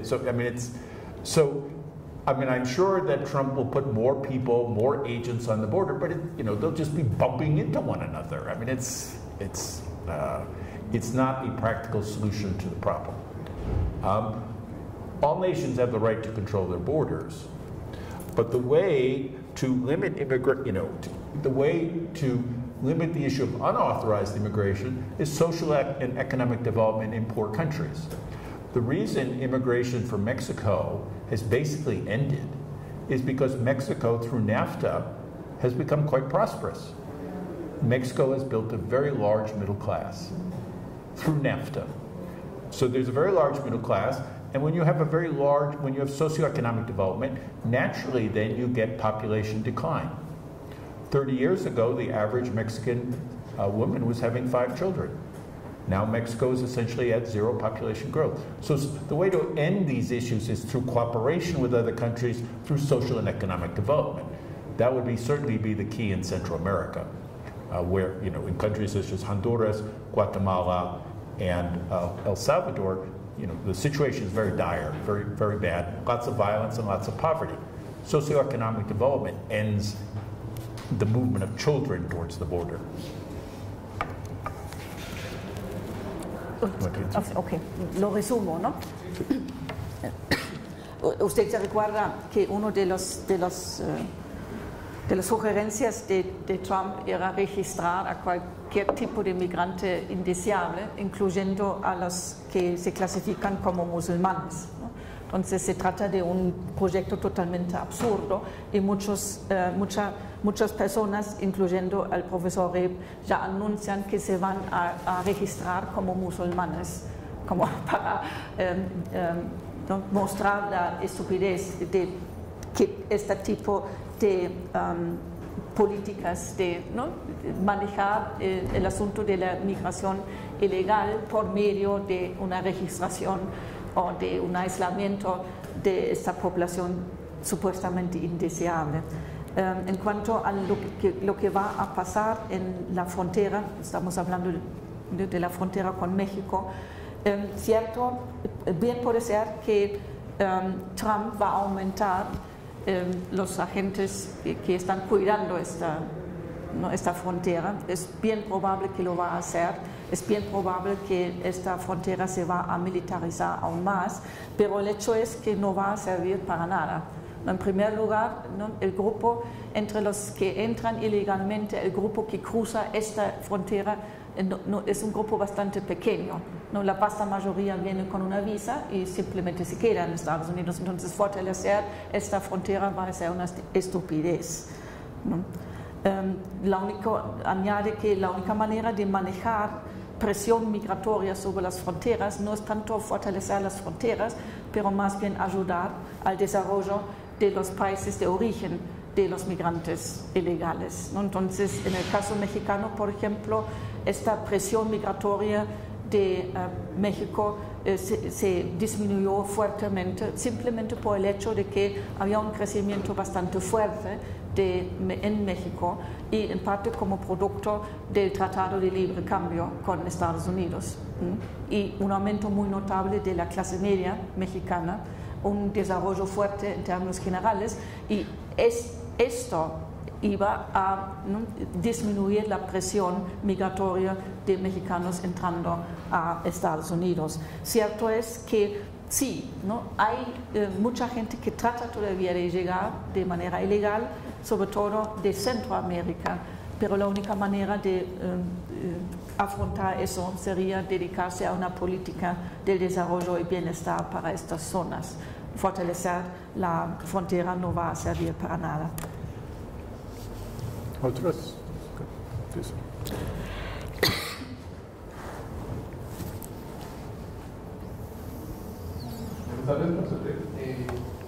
Una pregunta son dos preguntas de hecho.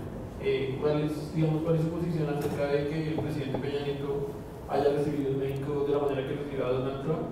Y digamos, ¿cuál es la posición de Donald Trump acerca de la normalización de las relaciones con Cuba? La primera no entendí bien. La posición de él acerca, digamos, de la visión de lo que hizo el presidente de México recibir a Donald Trump. Y en el momento que anunciara todo eso del muro y que lo va a pagar México. Ajá.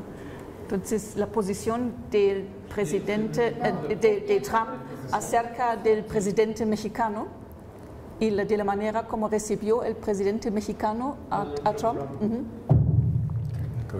Yeah. What is your take about the way Trump looks at the Mexican president and the way he is received in Mexico? Well, as you know, the president of Mexico in Mexico has received very significant criticism for one, inviting Donald Trump and then acting in a very passive manner. There was an article in the New York Times today, an editorial by Jorge Castaneda, who used to be the foreign minister of Mexico. And he was sharply criticizing the president of Mexico and saying that Mexico should resist Trump. But in a larger sense, he was pointing out that the relationship between the U.S. and Mexico is a very prosperous relationship. The state I work in, Texas, profits enormously from the North American Free Trade Association. The border cities such as Laredo and McAllen, these border cities have several 100,000 people. Their economies would just collapse without the North American Free Trade Association. So the president of Mexico, I think many Mexicans believe, needs to take a more vigorous stance towards Trump, a much more vigorous stance. No sé si eso es la respuesta para la pregunta, pero se da cuenta que en México había una crítica muy fuerte ¿no? acerca de la manera como recibió Peña Nieto a Trump, ¿no? En el momento lo recibió con gran honores, pero mucha gente, incluyendo el ex ministro de Relaciones Exteriores, Jorge Castañeda, criticó fuertemente al presidente mexicano por no criticar más fuertemente a las posiciones expuestas de Trump. Pero usted tenía una segunda pregunta. ¿Cuál es la posición de Donald Trump acerca de la normalización de relaciones con Cuba? Sí. On the issue of Cuba, Trump and Cuba, as you know, beginning in 2014, President Obama finally ended the Cold War by starting the process of normalization of relations with Cuba and the exchange of diplomatic ambassadors in 2015. There still is a trade embargo imposed on Cuba. Certainly, if Hillary Clinton had been elected, that trade embargo would have been lifted. Donald Trump has said several things about Cuba. He obviously has never thought about it. At one point he said, well, we got a bad deal, but maybe we should continue normalizing relations. Another time he suggested reversing normalization of relations. My general view is that as U.S. businesses increasingly interact with Cuba, that he will feel pressure from U.S. businesses to continue the normalization. I doubt, but the question is really of the trade embargo, and whether that can be lifted as it should be. Bueno, usted sabe que había una reanudación de las relaciones diplomáticas entre Estados Unidos y Cuba, ¿no? Pero lo que todavía sigue existiendo es el embargo, el embargo económico en contra de Cuba. Ese es el punto que no se ha resuelto todavía. Entonces, en cuanto a Trump, hizo varias declaraciones a través de toda esta corrida presidencial y uno no sabe muy bien qué exactamente va a hacer. Entonces, por un lado dice que lo que ha hecho Obama todo mal, ¿no? Porque estaban perdiendo posición allá, pero por otro lado indicando que normalizar está bien. Entonces uno no sabe muy bien qué va a hacer y sobre todo uno no sabe muy bien qué va a hacer acerca del embargo económico que está todavía existente. Lo que sí se puede adivinar es que con el tiempo la presión de intereses económicos o comerciales, ¿no? De empresas o individuos que están aumentando mucho su intercambio económico con Cuba en este momento, van a presionar también al presidente Trump para normalizar las relaciones.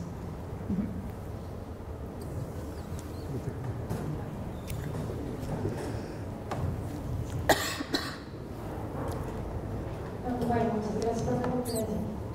Yo quería preguntar algo muy concreto. Un artículo que yo leí recientemente en el que la articulista se posicionaba, o más bien enfatizaba en el tema de la cifra que mencionó quizás demasiado ligeramente el profesor Stephen, de los números de migrantes que fueron deportados durante la administración de Obama.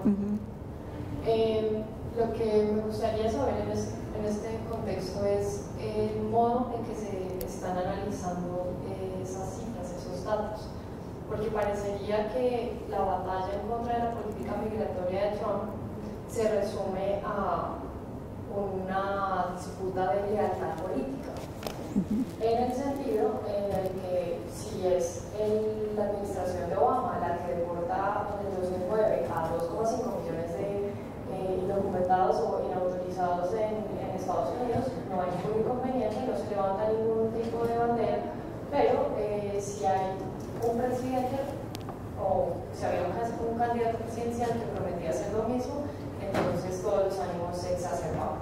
Entonces mi pregunta tiene que ver con el asunto de cómo analiza la prensa críticamente estos datos. Aquí ya no estamos hablando de programas ideológicos, sino de cifras que ratifican que la administración de Obama deportó más inmigrantes indocumentados en un año que Clinton y W. Bush en sus periodos presidenciales. Entonces, bueno, esa es la primera pregunta. Ja, sí, quizás empezamos con esto, ¿sí? ¿No? ¿Sí? Listo. The question has to do with the way these things are discussed, above all in the prensa, in the news and in newspapers, etc. And not so much in terms of this debating thing for the presidential election, but the thing that Obama deported more people than the Clinton and the Bush administrations. No, in the press, how is this really being discussed? Okay. Excellent questions. There's 2 or 3 points that I'd make in response to your question. I think even President Obama would probably now admit that he made a mistake in deporting so many people. I think that he believed that if he showed that he would be very tough on unauthorized immigrants, as well as people who had committed crimes in the United States and then deported them, that he would win support from conservatives for immigration reform and the legalization of the vast majority of people who were unauthorized. He clearly miscalculated there. He clearly miscalculated. And I think that he would admit he made a mistake. And in the last year or 2, there have been essentially no one has been deported from the United States. In terms of how is this discussed within the public, first off, I tell you that even among those who voted for Trump, the majority favors some sort of path to citizenship for those who are unauthorized.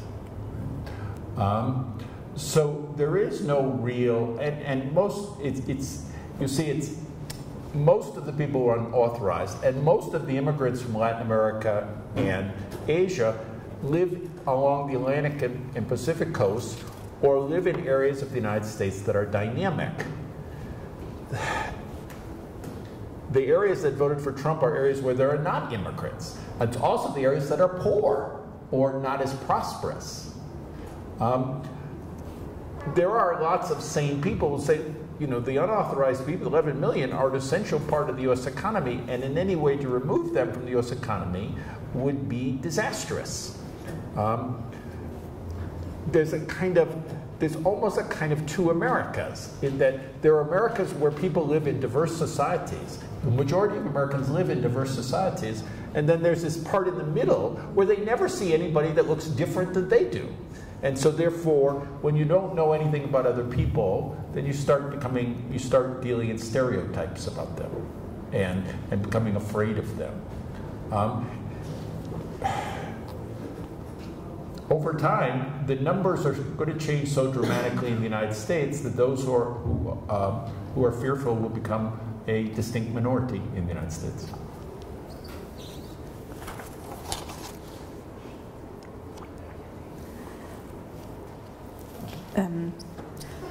Bueno, es claro que había durante la administración de Obama un cierto esfuerzo de disminuir el número de los migrantes ilegales por medio de una deportación. Entonces había una deportación bastante fuerte durante la administración de Obama. Parece que hoy en día el mismo Obama admitiera que esto fue un mal cálculo en realidad. Entonces parece que esto fue una política que quería construir puentes hacia los conservadores, hacia los republicanos, para inducir a estos republicanos para que comparten una reforma migratoria con Obama, ¿no? Entonces fue una manera de dar algo para recibir el respaldo de un grupo por lo menos de estos conservadores o republicanos para un proyecto legislativo que él quería, ¿no? Eso es legalizar la situación de la gran mayoría de esta gente.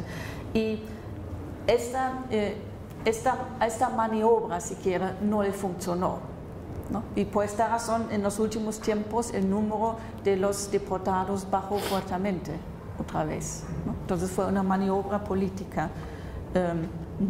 Entonces, y si uno mira al debate público sobre estos eventos, es un poco difícil entender lo que está pasando, porque la mayoría, hasta de los que votaron para Trump, estarían en favor de una manera de legalizar, de abrir la puerta para la legalización de los migrantes ilegales que hoy en día se encuentran en Estados Unidos. Pero si uno mira más bien a nivel regional, lo que uno encuentra es que la vasta mayoría de estos inmigrantes ilegales se encuentran en regiones más bien económicamente dinámicas y en economías que sin ellos seguramente no van a prosperar más o colapsar, ¿no? Entonces son necesarios. Entonces, si uno mira a la manera como ganó Trump, uno ve a la costa este y a la costa oeste, ¿no?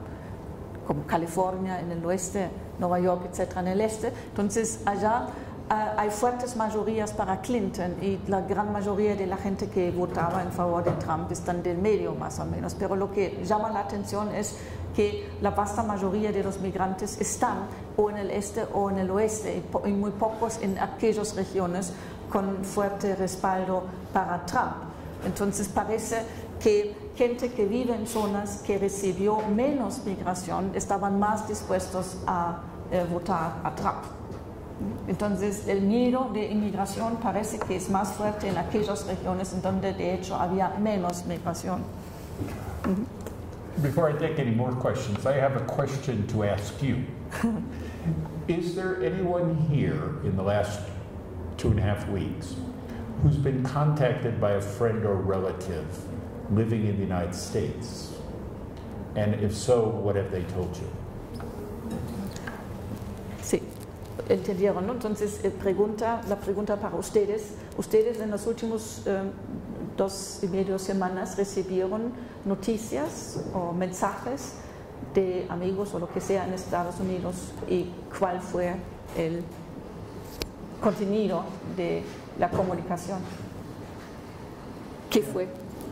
Yeah, they've been contacted by like family members, and Family. There is a lady who told me that in Gainesville, in Florida, there was like a Mexican lady taking the bus, and then a guy, like a white guy, came up to her and he started like hitting her and things like that. So I've also seen like pictures on Twitter and things like that, where there's been like marches from the KKK in New York and things like that. Like a lot of like I think like other apart from the policies that Trump has proposed, a lot of people are they feel like they have the moral authority to express their racist motives that before they couldn't express. So I think that's what's happening there. Okay. Going to translate this. Está bien. Okay. Did you?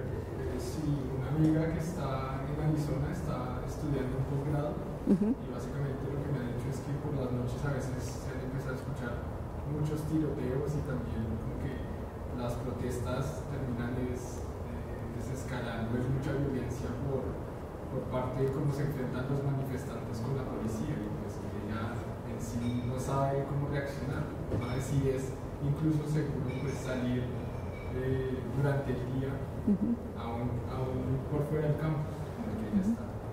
Graduate student in Arizona who reports that at nights that she really hears tension, it's including shootings. Yeah. I would just respond, I'll take any more questions, but there would be one point that I want to reemphasize to you. I've spent my entire life with young people, and my 47 young people in my class are going to win in the end. We are going to win in the end. It's going to be a tough 4 years. It's tough for the US, bad for Colombia, bad for Latin America, but my 47 students, they're going to win in the end. They don't care what a person's skin color is like, what their religion is, what their sexual orientation is. They don't care. They're human beings. They're going to win in the end. Okay. Entonces, una anotación del optimismo total. Entonces, dice el profesor que lo que él ve para el futuro en realidad es la posición expuesta en sus clases, ¿no? Las fotos que ustedes vieron de los 47 estudiantes, ¿no? Ellos son el futuro en realidad. A ellos no le importa el color de el color de los demás el origen étnico o la orientación sexual, todo esto no les importa y eso es, digamos, la voz del futuro y lo van a ganar. Basically my question was along those lines, and it's that, like, you mentioned that by the popular vote, Clinton won. However, there's like almost a 50% that voted for Trump. So the thing is, like, basically, as I said, like, even though he's proposing some policies and things like that, and the worst part, I think, is that that guy being in power, it gives the moral authority of those people who are racist, which is like 50% of the voters. A lot of people to have the power to express those racist motives, and also like in states like Florida, it's like the majority of people. I mean, a lot of people are like Hispanics, and that's normal to see a Hispanic person in the streets. However, Trump won in that state, and even though people see all the time like Hispanics there, they still want to express their hate towards those individuals. So, right.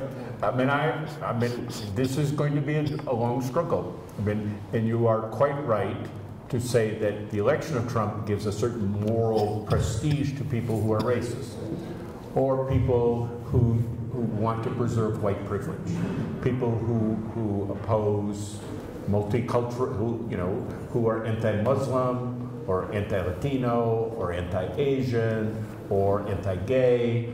But I'm still very confident that the numbers are on our side. The U.S. is going to become a more and more diverse society, and the United States is going to become a better society.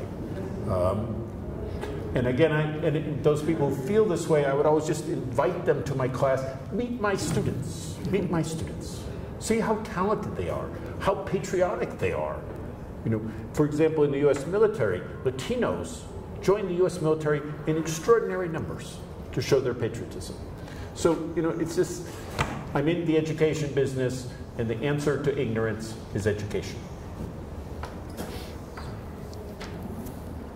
Bueno, sí, es cierto, ¿no? Casi 50% de los votantes votaron en favor de Trump, pero a largo plazo, y hablando de largo plazo, como Estados Unidos se diversifica cada vez más, ¿no? También eso nos da esperanza para el futuro, que estas voces que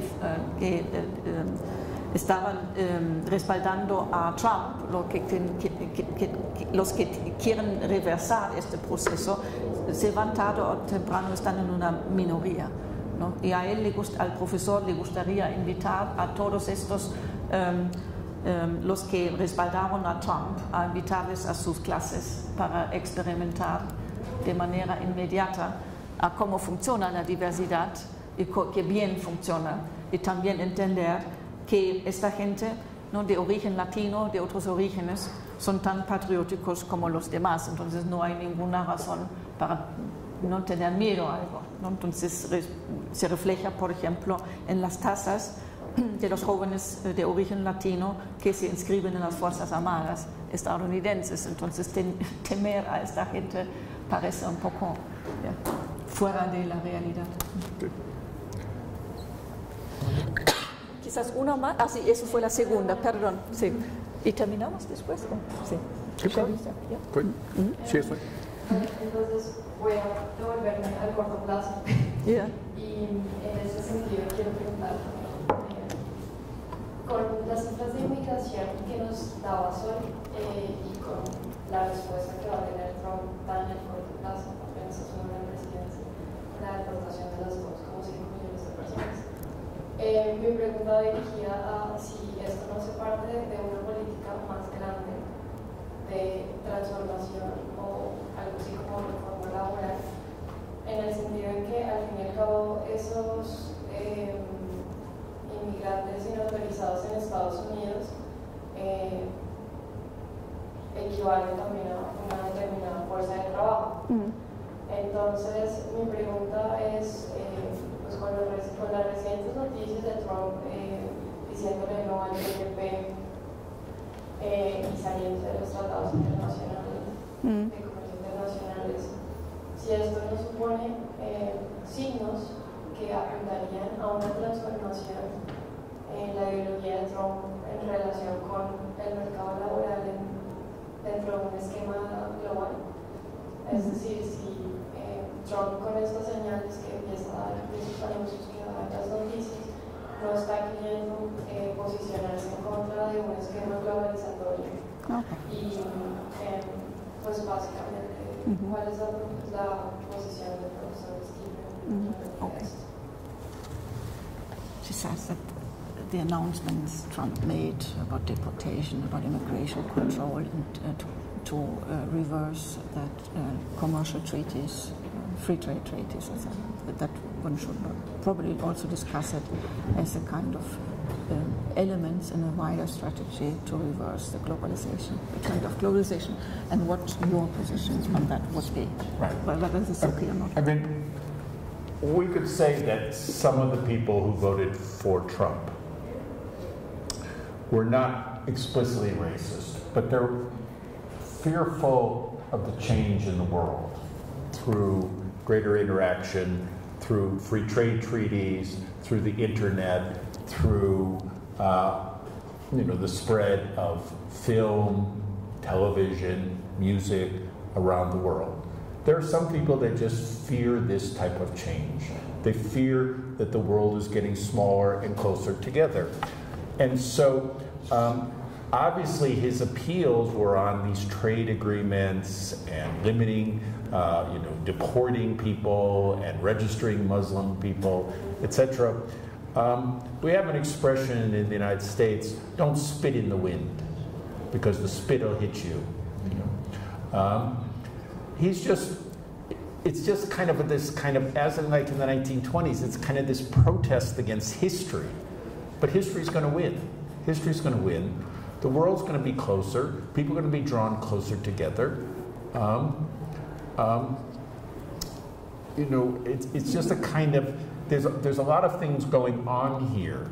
I mean, I can understand how some people voted for Trump, but I can't excuse any person who voted for Trump. Because even if you're not a racist, you knew that Trump was a racist. And if you voted for him, then you thought it was acceptable to vote for a racist and a man who also happened to be a sexual predator. So it's kind of unforgivable for anyone who voted for him. I understand that some people are afraid of the world changing. And just when you look at the United States, the people who voted for Hillary Clinton live on the Atlantic West and Pacific coast. They look outward. They embrace the rest of the world. And the people who voted for Trump are in the inner part of the country, and they're just kind of like huddled. But they're going to lose. They're going to lose.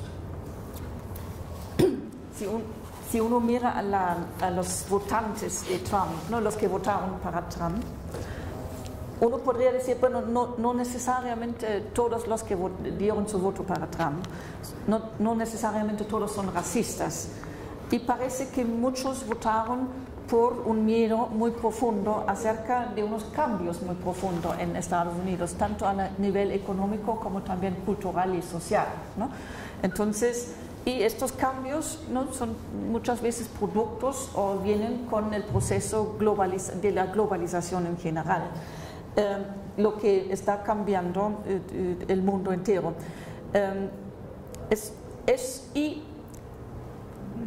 Pero reaccionar así en contra de este mundo globalizante es un poco como correr contra corriente, ¿no? Entonces, contra una corriente fuerte de la historia, y parece que eso no puede tener éxito. Sobre todo si uno mira un poco a Estados Unidos, cuáles son las partes que son más globalizados y que están más integrados en las corrientes económicos, comerciales y culturales con el resto del mundo, son netamente aquellas zonas y áreas que son más exitosas, ¿no?, y que crecen más y que son más ricos en términos del bienestar. Entonces, quedarse fuera de todo eso iba a tener un costo muy alto y no parece que sea una estrategia exitosa. De todos modos, Aun cuando no todos votaron para Trump por ser racista, no se pueden excusar a esta gente que votaba para Trump porque votaban para un racista abierto, además para un hombre que asaltó a mujeres. Entonces, eso es, ¿no? Entender las razones por las cuales votaron para Trump no incluye excusarlos. Correct. Pregunta from a professor. Yes. Yeah. There are many aspects of your conference that seems to me very interesting, but I would define that I don't have two questions really, but maybe there are commentaries that would like to have your opinion about that. First, I saw something very ironic about Trump's electoral motto, Make America Great Again. Because according to the conference, America is still great, and it's greater than ever. Thank you very much. But I think my classes are fantastic. Exactly, that's my point, exactly. But the problem is, and I think it was very interesting that the relation with the anti-immigration laws in the 20s, that there is a nostalgic movement, and we are thinking about a greatness where it's gone. It's over. But America is still a great country, according to the Congress. But now it is something very different. And not so different, as a matter of fact, because 100 years ago, they considered that immigration scum, pardon my French, what was the Italians or the Irish, but now the Americans. And nobody ended up about that. I remember precisely an episode of The Sopranos, when Tony Sopranos are coming back to Italy. He said, "Oh, I'm coming back to the mother country." That was an American. Absolutely nothing in common with it. Of course. That's the greatness of America. Yes. And so it's completely it's BS to make America great again. All the American dream is over. That's not true. It's a lie, and that's what I do not forgive to Trump's voters. A lot of them are intellectuals, are middle-class people, and they know about it. They know the guys in power. They know the guys in the maniac. Second commentary. If you saw the statistics about the ethnical division of the United States, maybe at an ethnic point of view for the races, there's something pretty scary. But in a cultural point of view, there's nothing to fear about, because these people, and that's what your conference show, and a lot of historical evidence about that.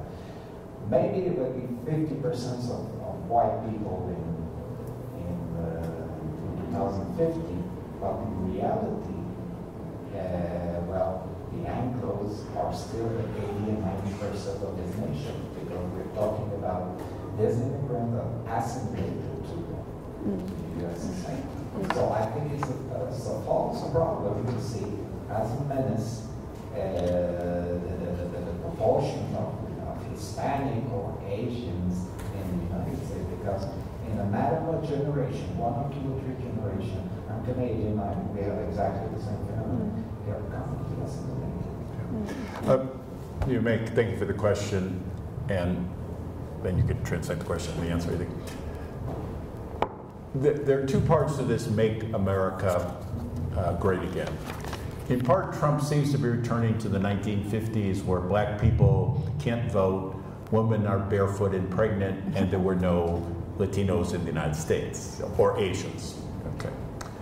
But the underlying thing is the failure of people who think the 1950s were great and 2016 is frightening, is that the overwhelming nature of American culture. Anybody who enters the United States falls prey to American culture.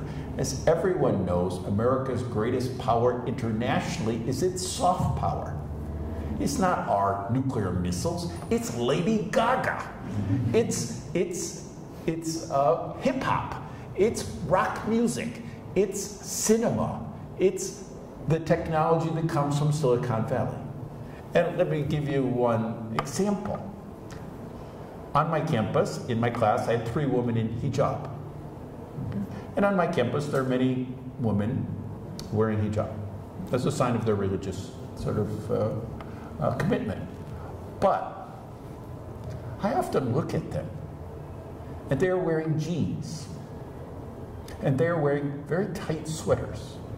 And those jeans, how did they get into those jeans? Did they spray paint those jeans on? They looked just like any other kid. They were exuding their kind of, any other young man or woman, they were exuding their youth, their vitality. Yes, they wore a hijab, but I don't know how they got into their jeans. I mean, you know, they're exuding sexiness, just like all my other young people are.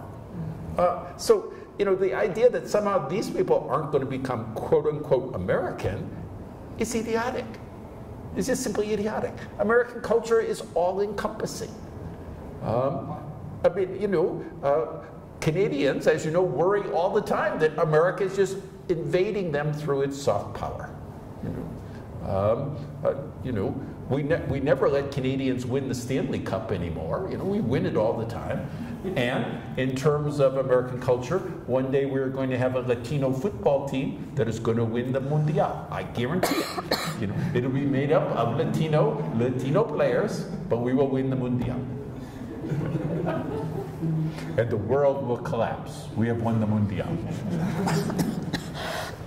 See, even Professor Kramer is overwhelmed by this. What will they say in Germany when we win Mundial? You know? No lo veo todavía, pero bueno. Oh, sí, muchas gracias. Bueno, también un comentario, más preguntas, eran 2 comentarios. Primero, respecto a que me parece muy irónico el lema electoral de Trump de hacer América grande de nuevo, porque según la conferencia del profesor, pues yo creo que América está más grande que nunca, sino que el asunto y la respuesta iba en este sentido, es que Trump encarna una visión paseísta de los Estados Unidos, una grandeza de los Estados Unidos donde la población afrodescendiente no puede votar, las mujeres están en casa, y donde no hace la promoción de asiáticos o de hispanos en la y que precisamente es el asunto. Estamos en una riqueza que es totalmente diferente, pero que una América que encarna Trump no quiere entender. Y el otro aspecto de mi pregunta, pues lo que veía como la seguridad, como un falso problema en ese caso, es ver cómo estadísticamente la proporción de blancos van bajando. Pero eso es un falso problema porque la sociedad norteamericana es una sociedad que se define en términos culturales.